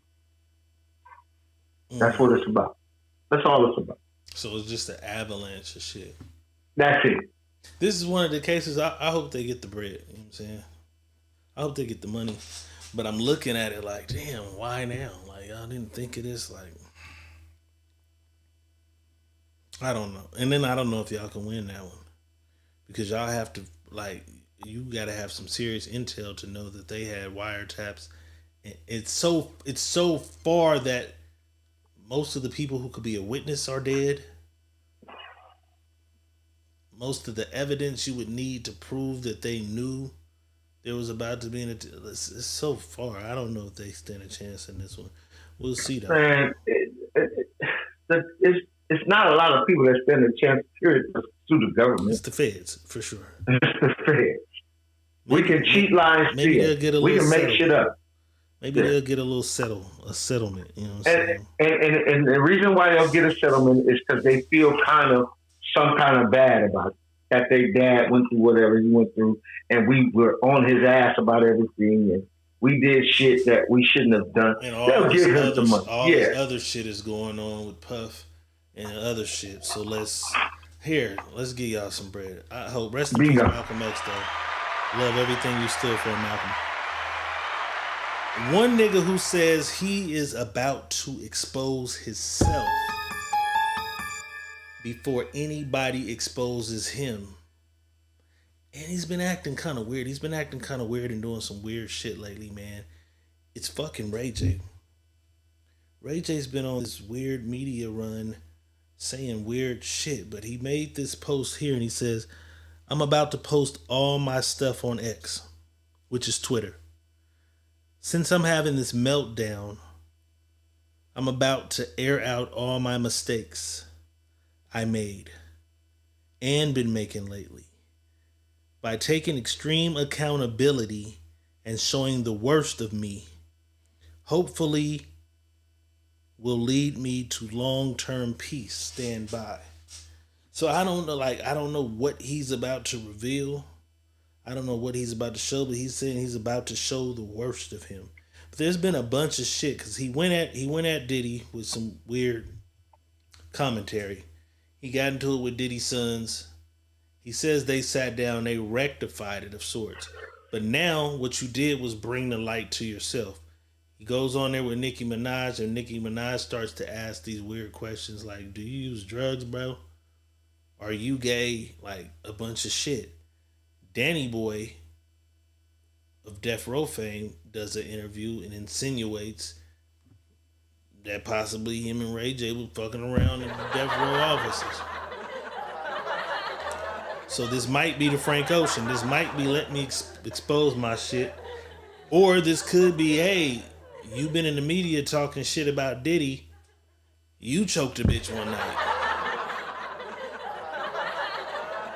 And you've been getting those emails and texts and motherfucking private investigators hitting you up. And so you're saying, I'm going to throw all my cards on the table. Do you think he's trying to throw some cards on the table before the shit hit the fan in like 2 weeks or so? I think a lot of people, and I'm not just going to say him, a lot of people are going to have to show their hand. You know what I mean? This is the year of showing their hand, and it's coming to the end of that year. So I wouldn't be surprised that he just now it's time to show his hand. You know what I mean? So I don't know. I'm anxious to see what the fuck it's gonna be. I don't know if it's just more clout chasing. I'm not sure. I don't know what else it could be, but hey. Good news in this is another lawsuit, but this one right here is rightfully so. Remember the police lady walked into the wrong apartment and shot the black guy, right? Mm-hmm. His family won $98 fucking million, bro. They won a ruling in the wrongful death of the off-duty police officer. $98 million. That's crazy. And she was off duty. That's the part that's fucking me up because she was off duty on the wrong floor of her apartment building. Thought she was walking in her house. Old boy had the door unlocked. She walked in the house and said, "What are you doing in my house?" Boom, she shot him on the couch. Who's paying the $98 million? The city? The police? She's off duty at the time it happens. So maybe because she had a police weapon, I don't understand. Like, good for them and good for his family getting a 98. But I'm not where the fuck does $98 million come from for an off-duty police officer? Is that a civil suit that she has to pay the $98 million? She don't got it. We know she's a police officer. She ain't got $98 million. Okay. I gotta look that up. Who's paying that? Wrongful death case, police officer. Yeah, they're not saying. They just say awarded. I don't know. Maybe the government just has that type of money put up for these type of things, and they say the government just sitting on $98 million. They sitting on all our fucking money. They have it's because we know money ain't real, boss. Like it ain't real. Yeah, it's paper and ink. Some got it, some ain't. Because I'm saying, look, they got $98 million for the lady walking into the wrong apartment shooting a guy. Malcolm X was iconic. Malcolm X was assassinated purposely. They going after $100 million. That $100 million a few minutes ago seemed big. It don't seem like shit now. If he won 98, they should be going for $500 million for Malcolm X then. Because the million the $100 million mark now is like the billion mark is the billion mark is the mark, right? The 100 is like 10. The 100 is like the 10 million now. Like everybody's asking for 100 million for something. It's no longer asking for 10 million. Cassie it's 100 million. Cassie got 50. Right. So Malcolm X gets 100. Come on, man. The 100 million mark is a bottom standard line. You know what I'm saying? It's like a bottom Shout standard out to his line. family though. They do deserve that. It's a fucked up way to get 98 million though. It's a fucked up way. Yeah, because how do you spend that? You don't spend that. You spend that in the name of your family member. I had a video. I didn't even play the video. I just showed that. But there's a video. They dance, the family dancing and shit. It looked crazy. I'm happy for them and shit, and they deserve that. They dancing and shit. You know what I'm saying? I'm like, that shit crazy to me. You know what I'm saying? I'm telling you, bro. Darlene Johnson says, I'm trying to listen, but who the fuck keep laughing in the background? You?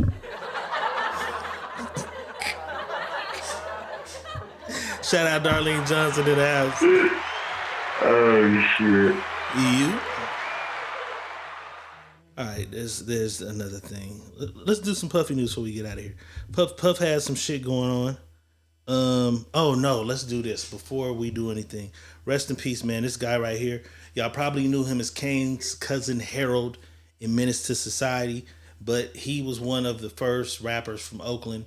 Cause I had a diverse ear. I liked different shit. You know what I'm saying? Saphir, rest in peace, man. He passed away at the age of 54. A lot of people know him from Menace to Society as Kane Cousin Harold, but he was a dope rapper from Oakland. You know what I'm saying? And I kind of give him the peacoat. He was the nigga who wore but Oakland niggas wore peacoats. But way back then, he always had that peacoat. That peacoat and beanie was kind of his signature shit. He was like this mysterious nigga. His voice was like deep. Like he had this mysterious mystique. He was a dope ass fucking rapper. Had a group project that never came out with him, Exhibit, and Razcast. They were called Golden State Warriors, but then the Warriors put a cease and desist on that, and they had to change it to the Golden State Project, and the album was never released. But he was on many Exhibit projects, many Exhibit songs. His album Boxcar Sessions is a classic in the Bay Area. You know what I'm saying? Rest in peace, Saphir. I don't know how he passed or what he passed from, but what I do know is because I was such a fan. I follow him. He'd been in a wheelchair for like the last 5 or 6 years. You know what I'm saying? And I would just show love on his page, or whatever. But rest in peace. 54 is young, man. Let's take care of ourselves. You know what I'm saying? And now let's get into some Puffy news. He also was in 50 Cent's Mini Men video. Also, another one of his accolades. I don't want to miss none of his accolades. But wasn't he in the group Digital Underground too? He was a background dancer like Pac was. Mm-hmm. Never made it on many songs, I don't think. But how Pac was in Digital Underground as a dancer, and then Pac finally had a verse on same song. Saphir was a part of Digital Underground too, so that's a good one, boss. Rest in peace, Saphir. My guy, man. Puffy news, real quick update on Puffy. They raided his cell. They raid his cell and they get these notes. They say on these notes was evidence that he paid that one young lady who made the speech saying, hey, he never did nothing wrong to me. Hey, I don't know why the other girl in Dirty Money's saying this right now. They have notes that said that he paid. They took some pictures. One of the guards took cell phone pictures, I guess, and was trying to sell them. Shout out to the judge. The judge ordered them motherfuckers to destroy that shit. It won't be used in court.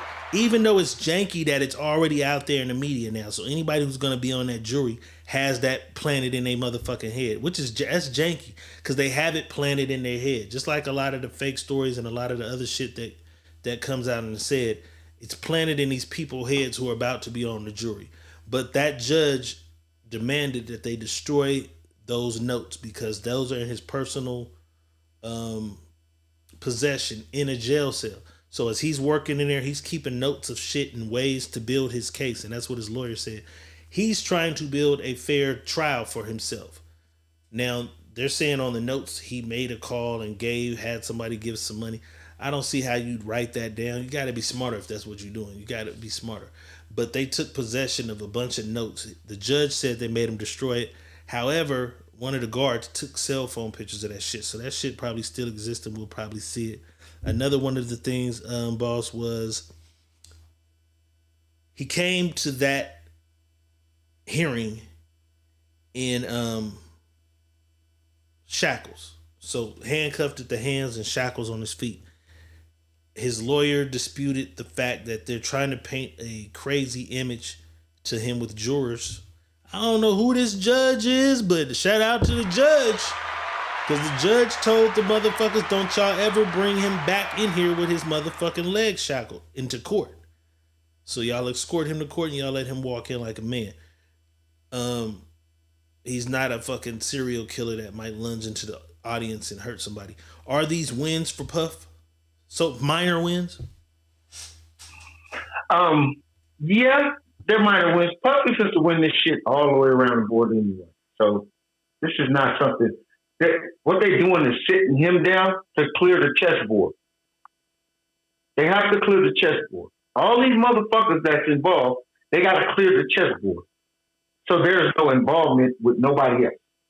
See, he has a RICO Act, right?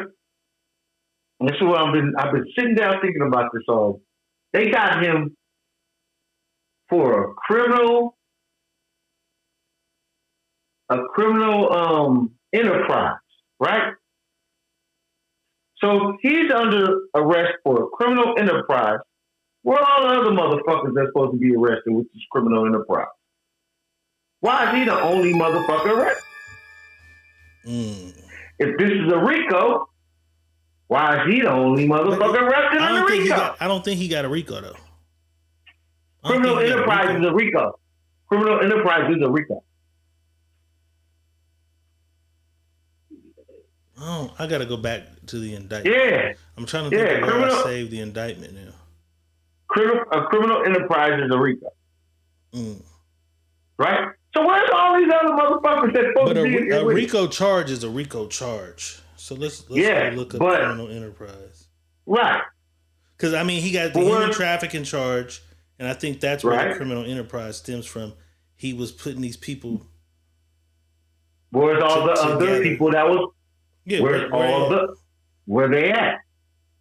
This is just a chessboard, bro. This is a smoke and mirror.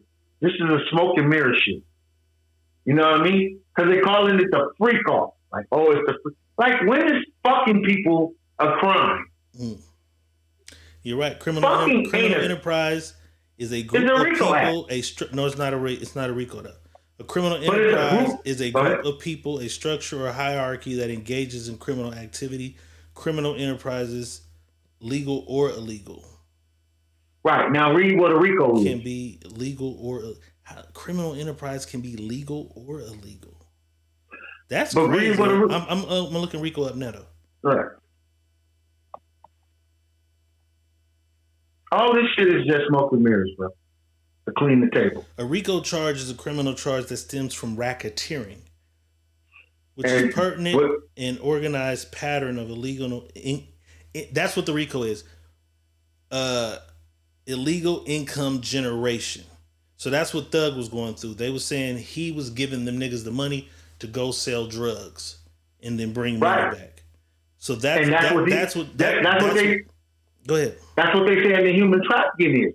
That the bitches was giving him money. But he doesn't. No, the bitches wasn't. He didn't have it as the bitches were giving him money. He's saying the people were giving him money to come to these parties that he's having. Right. But he doesn't have a RICO charge on his charges. No, I'm not saying he does, but I'm saying it's the same shit. It falls in the same lines. Right. That's why I said this is a bunch of smoke and mirrors. Bro. So because Thug has the RICO and all the niggas went to jail.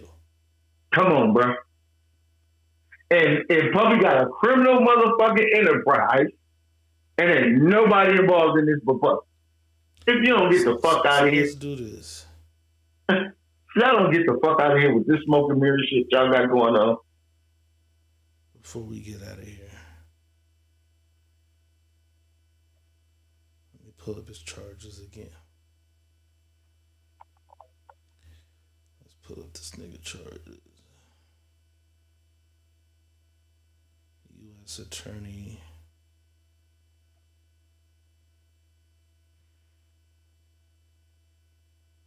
Come on, man. Thank you, Amber Lachey. What'd she say? She just put what the RICO stood for. Racketeering, Influence, Corruption Organization. RICO. Got it, but I'm saying RICO wasn't on his charges, though. No, but they charges him with what a RICO is. They just tell him now it's a criminal enterprise, right? But we're not going to call it a RICO. Why? It's a RICO. Nobody else is involved, bro. Because I think RICO is putting money out to bring the money in. No, it don't have nothing to do with if you put money out. It's a criminal enterprise. Period. It's a business that's doing crimes together. These people doing crimes together. That's it. It don't have nothing to do with if you giving the money to this person or that person. Well, in Thug case, that's what it was. He was buying the guns for them niggas to go commit murders. He was buying the drugs for niggas to sell drugs. Right. That's what his case was. But what the RICO was, but he literally had a RICO charge and a RICO case. I hear that. I'm saying Puffy has a criminal enterprise case, and that's a RICO. But they don't have nobody, bro. They only have Puffy. Yeah, he's the only one there. My point. That's why it's smoke and mirrors. All this shit is just smoke and mirrors. To get everybody off the chessboard. Trust me. Nino Brown said it's shit bigger than Nino Brown. I had that whole goddamn indictment. I done lost the motherfucking indictment. This shit bigger than Nino Brown. I said shit bigger than Puffy. That's why they got him and only him. And all they doing is holding his ass still so we can get everybody out the way. I got the full indictment.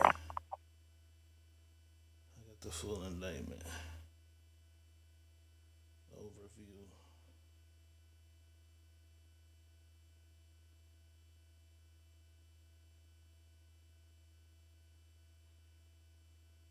Because there was some weird shit on it. And the weird shit was really his fucking possessions. Because remember the last part of that indictment when we read that motherfucker? They wanted his money. Okay, so count one. Where's count one?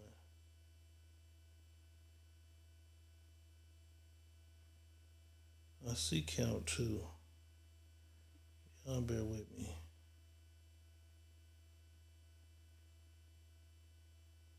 I got an overview. Am I missing count one? That's all this shit is. That's why I say, man, it's this shit gonna be crazy. When we really get to the end of that shit with him, we're gonna be like, what the fuck?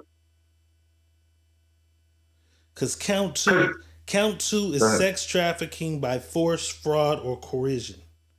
Count three is transportation to engage in prostitution. Mm-hmm. And then they had that forfeiture allegations. As a result of committing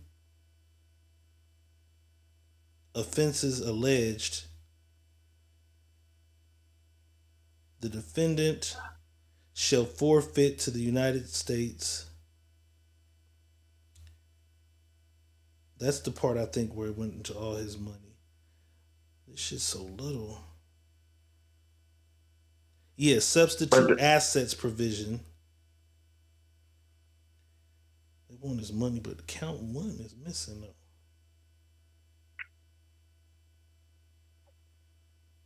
Because this sex trafficking shit is the biggest shit. Right. And that's the craziest thing about it. The whole thing is how you don't get a bail on sex trafficking. Okay. So here go the enterprise shit. The Combs Enterprise continued an ongoing organization whose members functioned as a continuing unit for a common purpose of achieving the objectives of Combs. Criminal enterprise. None of them are arrested. In the Southern District of New York and elsewhere. Nobody else is arrested. Yeah, that's crazy, man. Come on, that's why I'm saying it's smoke and mirrors, bro. I had to sit down. When I sat down and I really sat down and started doing the puppy thing, and I'm like, So you believe based on that he's going to be there because there's nobody else involved? Yeah. There's nobody else involved in this case, bro. Or is there nobody else involved yet? What I'm saying is this. When you get cases like this, and they got all the information, everybody gets arrested. But they got the white boy first. Before they got him, they got the white boy they said to traffic the drugs for. That sold the drugs. But I'm saying, when you say it's a criminal enterprise, that means there's more people involved in this.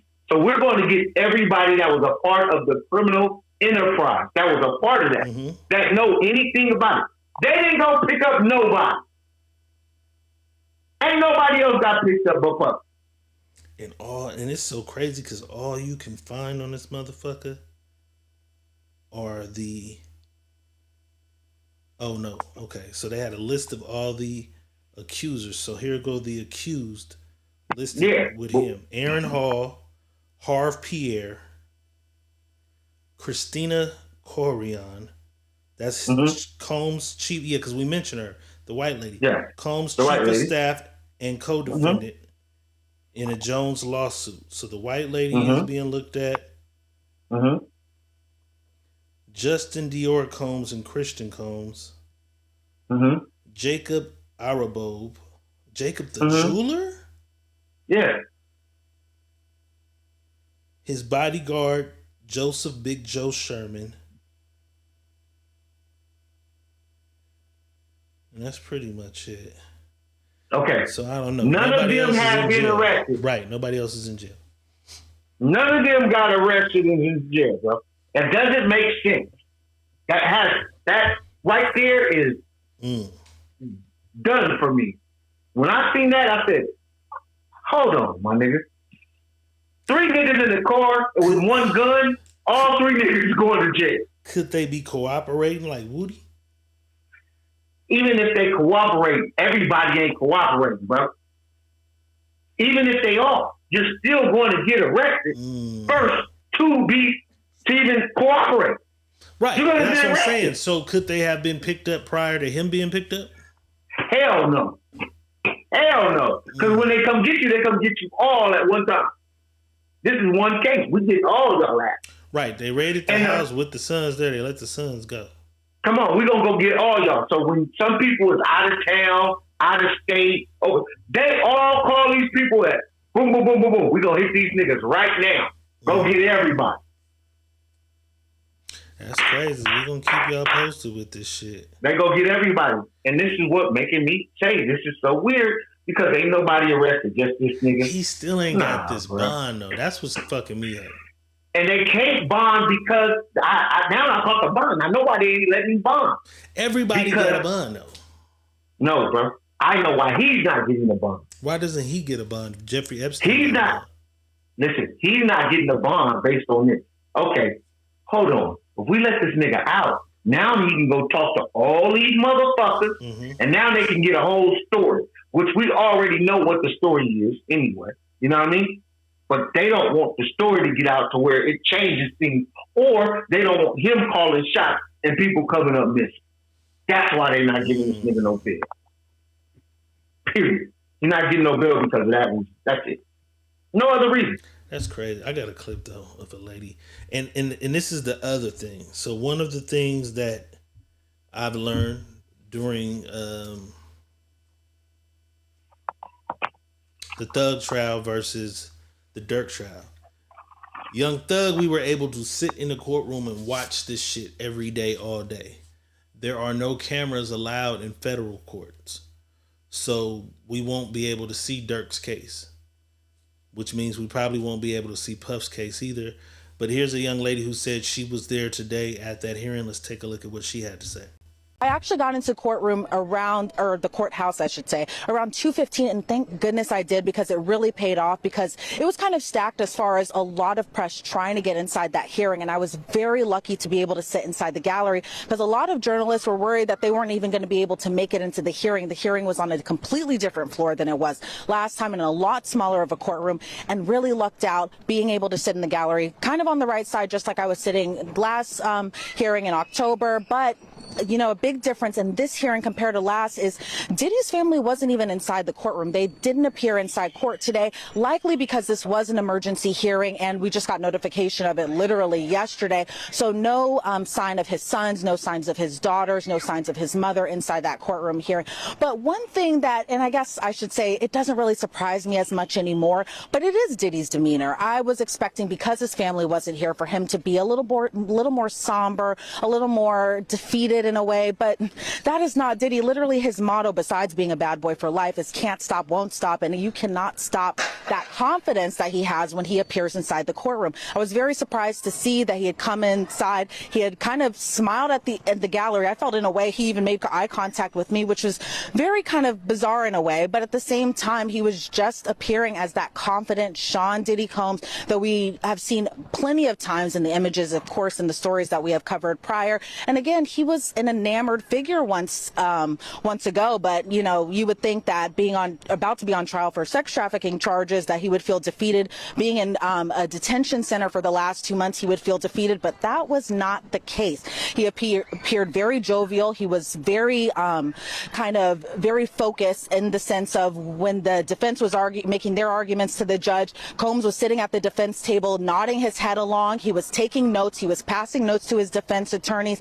But then at the same time, you could also tell, going back to when he had first come inside that courtroom, was that I think he recognizes that a lot of people are watching him. There's never going to be a moment out of our mouths that we say Sean Combs looked defeated, because again, all eyes are on him. So he's going to make sure everyone is aware that he is in upper or higher spirits, I should say, as he's kind of battling this very heavy court case. But again, when he was inside that courtroom, he was very laser focused. He was, when the judge was asking about the notes and the whole debacle that was going on about that, Combs appeared very adamant that these were legal notes that were taken. They did violate attorney-client privilege.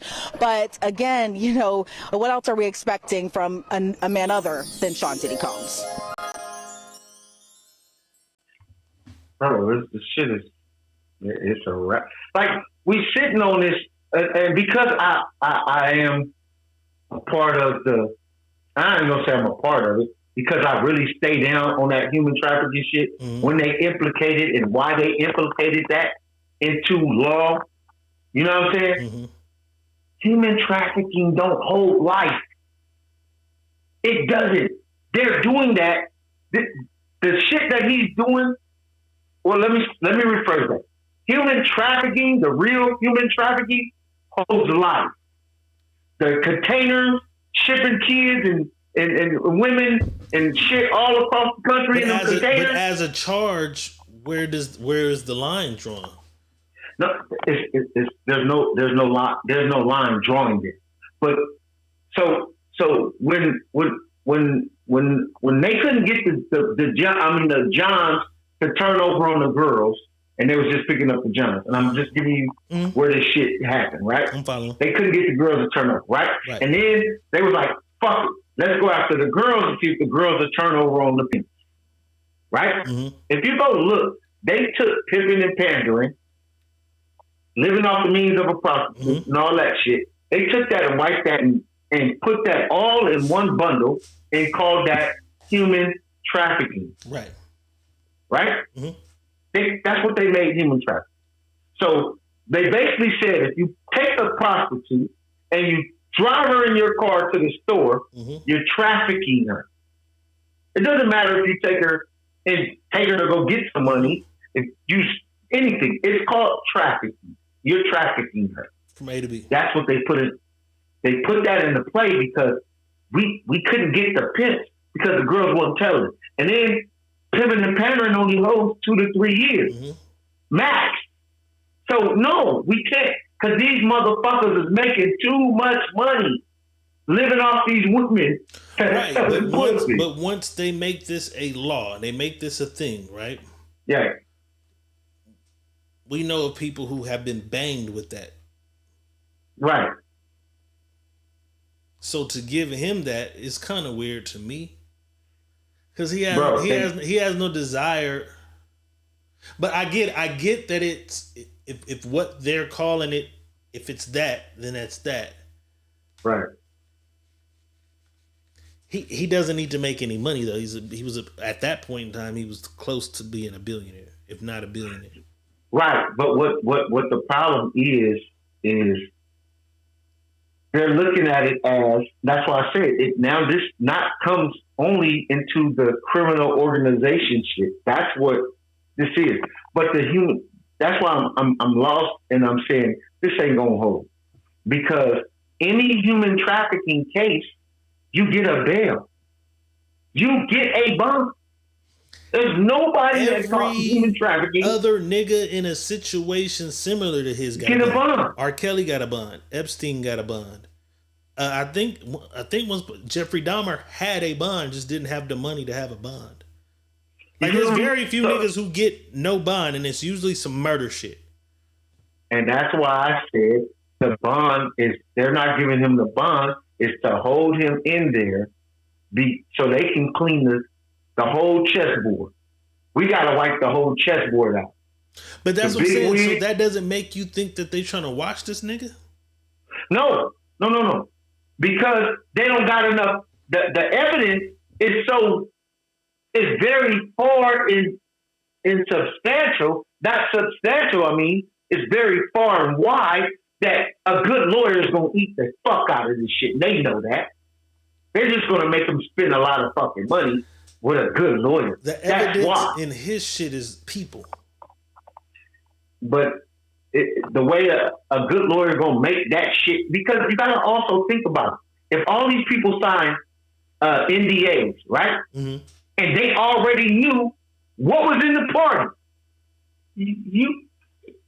I didn't do nothing to you because you already knew what was happening. But I don't think the NDA says there's fucking drugs. Horse tranquilizer. There's drugs. Listen. No, because no, somebody screenshots your NDA. Your NDA is not going to say there's horse tranquilizer in your drinks. No, it doesn't say horse tranquilizer. An NDA just says, hey, you cannot mention, speak of, talk about anything that is about to partake in this house. But It doesn't say you're no, going to be using listen. drugs. You're going to suck some dick. No, It don't he say that. did. He said there's going to be drugs and alcohol in this party.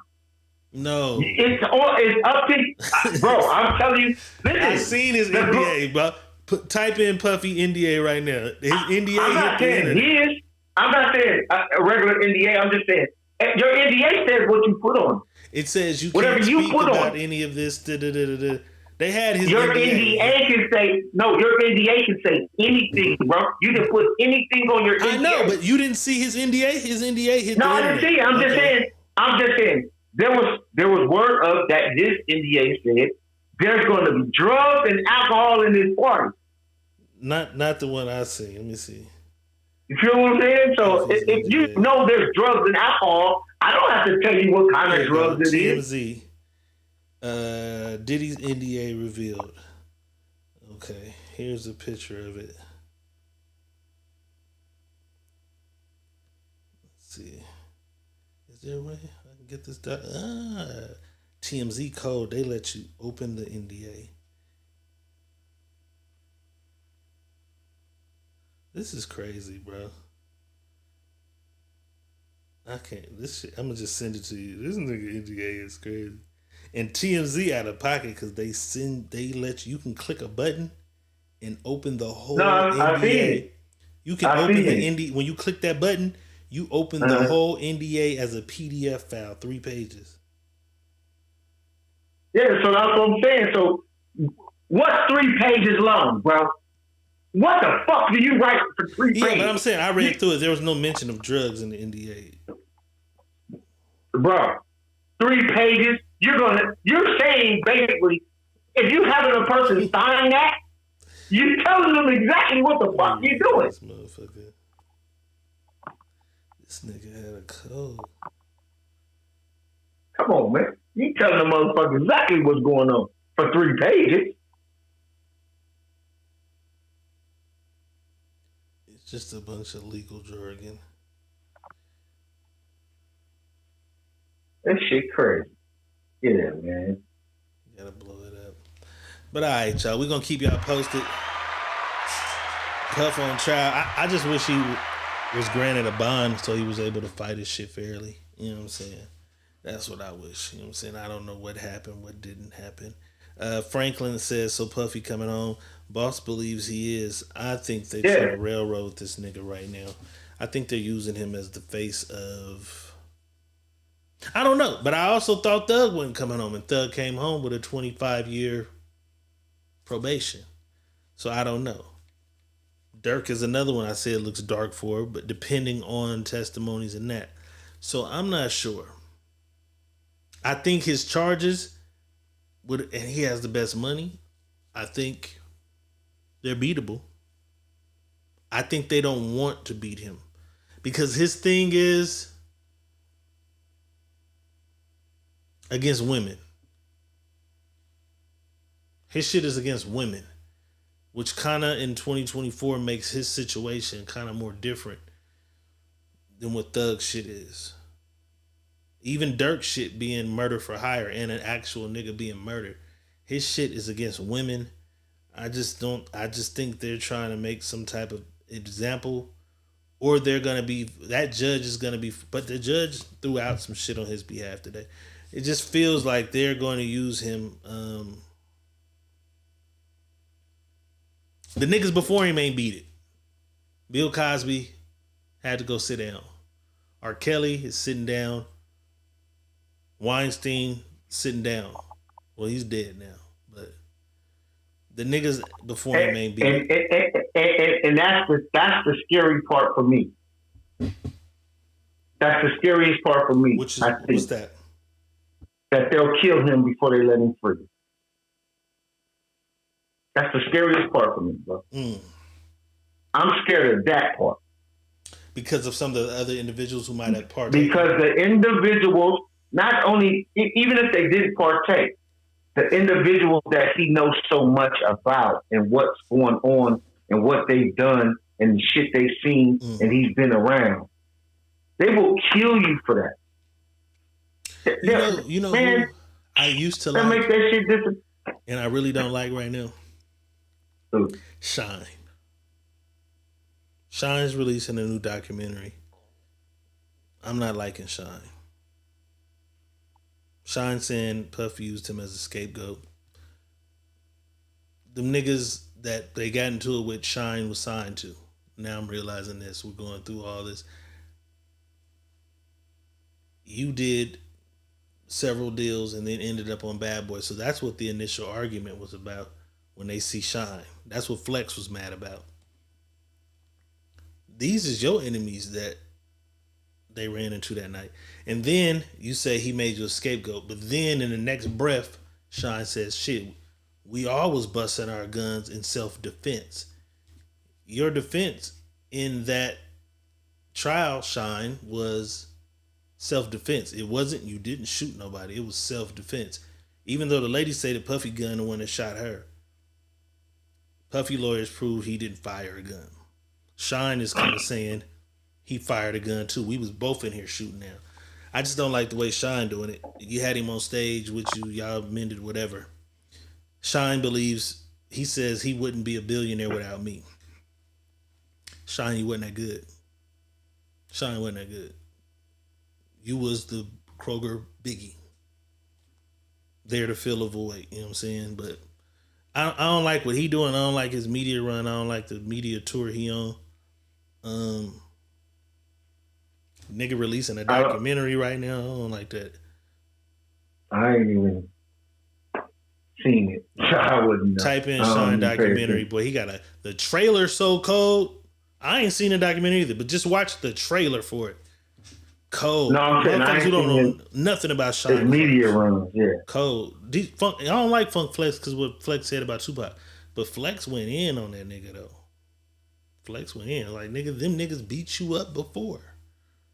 Know what I'm saying? So Flex shine a light on a bunch of shit. Like, nigga, them niggas beat you up before because you backdoored Puffy, went and got a lawyer to get you out of the deal so that you could do the deal with Puff. And they had invested some money in all your recordings and demos and shit. So all the music that Puff and them heard of you when they got you, like Game. How Game was in the Bay with JT the Bigger Figure?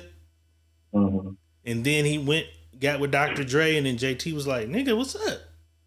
Same shit happened with Shine, which happened with all the niggas in the music. When I signed my deal with Def Jam, Kinfolk came. You know what I'm saying? Mm-hmm. Every nigga trying to come up as a rapper, you're going to do some little deal with a motherfucker. I was in a deal. Def Jam had to get him 10 racks, which was a lot to me in my mind back then, but was nothing to Def Jam. Okay, here's $10,000 to free you. Def Jam gave Kinfolk $10,000 to release me from my contract. You know what I'm saying? Same shit with Shine. So I don't know. This is crazy. Franklin says he meant he will be in jail if he meant he would be in jail if he told. I mean, what's to tell on though? And that's the other thing, because there's a super conspiracy about all these other people. Puff.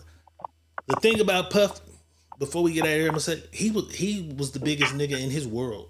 Like, he didn't like to, although he fucked with the other. He liked to be the biggest nigga in his world. Like how Too Short was like, Pop was my nigga, but me and Pop really didn't kick it and hang out because he's big. When I'm in a room, nigga, I'm the big nigga. I want all the bitches and the shit to go the way I want it to go. And Pop was the same kind of nigga. That's why me and Pop, that's kind of how Puffy is. Puffy ain't really finna hang with too many motherfuckers. When you come to the party, it's his party and he running it. So these people might be guests. But I don't think it's really nobody for him to tell on. If there's anything that happened, it happened under his guise. Nobody ran Puffy like that. Maybe in his younger years, you know what I'm saying? But Shine didn't. See, that's the other thing. Diddy wouldn't be a billionaire if Shine wouldn't have taken the rap for the shooting. Shine didn't take a rap for a shooting. Shine was in that motherfucker fighting the case. Shine lost the case. Like any other nigga loses a case. Shine lost the case because Shine shot his gun off in that motherfucker. So Shine didn't take the rap. You can call it taking a rap. Shine lost the case. You know what I'm saying? But Shine is at the decline of Puffy. Biggie already happened. Mace already happened. Total already happened. 112 already happened. Mary J. Blige already happened. Like, After that shit, and he was with J-Lo, like Puff continued to do R&B and do this and whatever. Ciroc came or whatever. So maybe he wouldn't have done Ciroc if he had gone to prison. But his money would have just been stacking up off his royalties and all that. And then Shine's home. Shine's been home for many years making money. Puffy would have came right home and got back. To say Puffy wouldn't be a billionaire if it wasn't for Shine, I can't say that. I can't give Shine that much credit, bro. I watched it. That's why we talking about it. And that's the thing. I watched it just because it come out that nigga mouth. And that's the thing, because it's coming out. But see, everybody's watching Shine talk now. Shine had 40 other interviews. Shine has a interview from prison on the phone. This story that he's telling now on Breakfast Club is different from the stories he told then, bro. So Franklin, do your due diligence and go listen to the old shit. You know what I'm saying? Do your due diligence and see him bring Puffy on stage a year or 2 years ago. Puffy helped him run his campaign to become the president of Belize. If you hate this nigga and he's the devil, he called Puffy the devil. You know what I'm saying? He's the devil. You had this nigga helping you run your campaign to be the president of your country, though. That's all I'm saying. If that's what you felt, if that's what he was to you, you're supposed to stick with that and run with that. I just don't like that. All the other victims and saying what they saying, hey, that's y'all. That's what y'all saying. Shine, I don't like because you're teetering between he's a bad motherfucker and he's a good motherfucker. Even on the Breakfast Club interview, Franklin, he's saying, shit, we was in there trying to save our lives. But y'all making Puffy like he whipped out a gun and just started shooting motherfuckers. It's some crazy shit, you know what I'm saying? They're saying he's not taking the credit. He's simply referring to the fact he took the rap. He didn't take the rap. Taking the rap is saying, hey, my nigga, they behind us. When they stop us, the gun and the dope is mine. You stay free. You stay free. Get money. He didn't take the rap. Nigga, they was co-defendants. You the nigga who DNA was on the gun that shot. But he didn't give Shine the money to pay for the good lawyers like he had to good lawyers.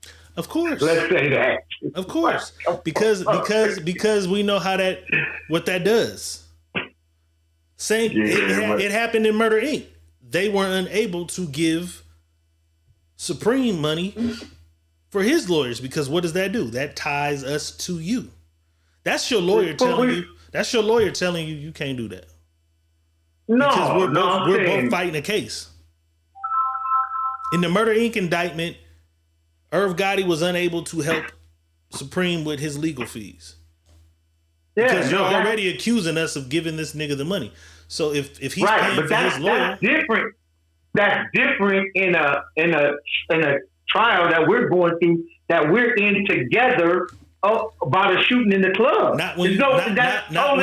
Not when it's three people shot. When it's three people shot, your lawyer's fighting a defense of Puffy's a family man, a businessman. He's not into gangs and drugs, or whatever. And they're like, well, shit, that's his henchman. He's paying for that don't go that way. But in a court, and if I'm the prosecutor, because you don't know that I pay for his lawyer. You don't have to have my lawyer. I can pay for a whole other lawyer for him to have, but Puffy didn't pay for him to have a lawyer at all. With that being said, how nobody know he gave him no money?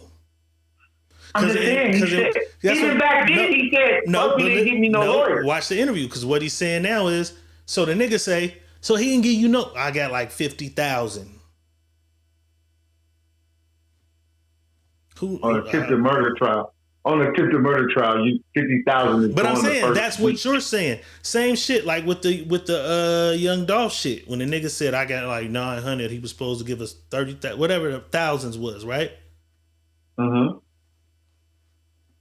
Who's to say that? Y'all saying the dead man only gave you that? If the nigga was alive, I don't know what. I'm just saying what he said. So we can only go on what's been said by each other, and I don't know what's true or what's not true. He's selling a DVD right now. You know what I'm saying? He's selling a DVD. Because if a nigga ran me through that and I did all them years in the pen, I wouldn't come home and be hanging out with him. If that's how you felt. That's you. If that's how you felt. That's you. It's niggas that do that every day. Right, but Every now day. that he's in jail, you on the thing. Like, oh, that nigga's the devil. He's the devil. Like, damn, nigga, you was. I don't know. You gotta pick it. Me I neither. don't know. Shine. Yeah, I don't know neither. But look at the Shine clips to the Shine Breakfast Club. It's crazy. And like I said, I don't fuck with Flex, but Flex went off on him. Like, nigga, you lying. You know what I'm saying? And those who follow, and I fucked with him. You know what I'm saying? I listened to the shit where he rapped over the phone from jail. I was fucking with the nigga, and it's like, nigga, you changing your whole shit. You know what I'm saying? Cause your whole persona was, nigga, I bust my gun. Nigga, I'm busting my gun. I bust it again if I had to. You know what I'm saying? And you weren't fighting that I didn't do anything. You're fighting that we were fighting for our life. I was shooting because they was trying to shoot us. Because they had another weapon, so the niggas in the club had a gun too. You know what I'm saying? I don't know. Secret Menu Podcast is Hump Day. We appreciate y'all tapping the fuck in. We'll keep y'all posted. We'll get a little puffy news at the end, man. Boss, it's Hump Day. Give us some words of wisdom to get us over the hump. Elevate your mind. Elevate your situation. Elevate your standards. Elevate your thought process. These things you need to do every day. Every day. Take a step forward to elevate yourself every day. We will sit back and do things that we feel is great at that point in time, and we'll stay there in that moment for a long time. Sometimes after you do something great, there's something greater else to be done. Take a step forward to do the greater, past the greatness that you already done. You have to be the star player. Remember, you are the star player of your own team. Always take your star player to the highest height. So that means work hard at what it is you're trying to do. Reevaluate your situation sometimes and make sure the situation is fitting where you're trying to go. Don't let nobody hold you back. Don't let nobody stop you from doing what you're doing. Sometimes put people on hold. Some people need to be on hold because you're on a journey to do other things and better things in your life. These things are things that you need to do. Think about it. Put a mirror in front of your face and ask yourself, where am I going? Where am I trying to go? What am I trying to be? And where am I trying to get to? So when you know them when you know them answers to them questions, I pray that journey works for you, man, and you get the greatest out of yourself that you can, man. Y'all have a blessed night, and I'm out of here. Secret Menu Podcast, Diego Red, Money Boss. We appreciate y'all tapping in, man. If we not back here tomorrow, we will be here Friday night for the sneak dealing.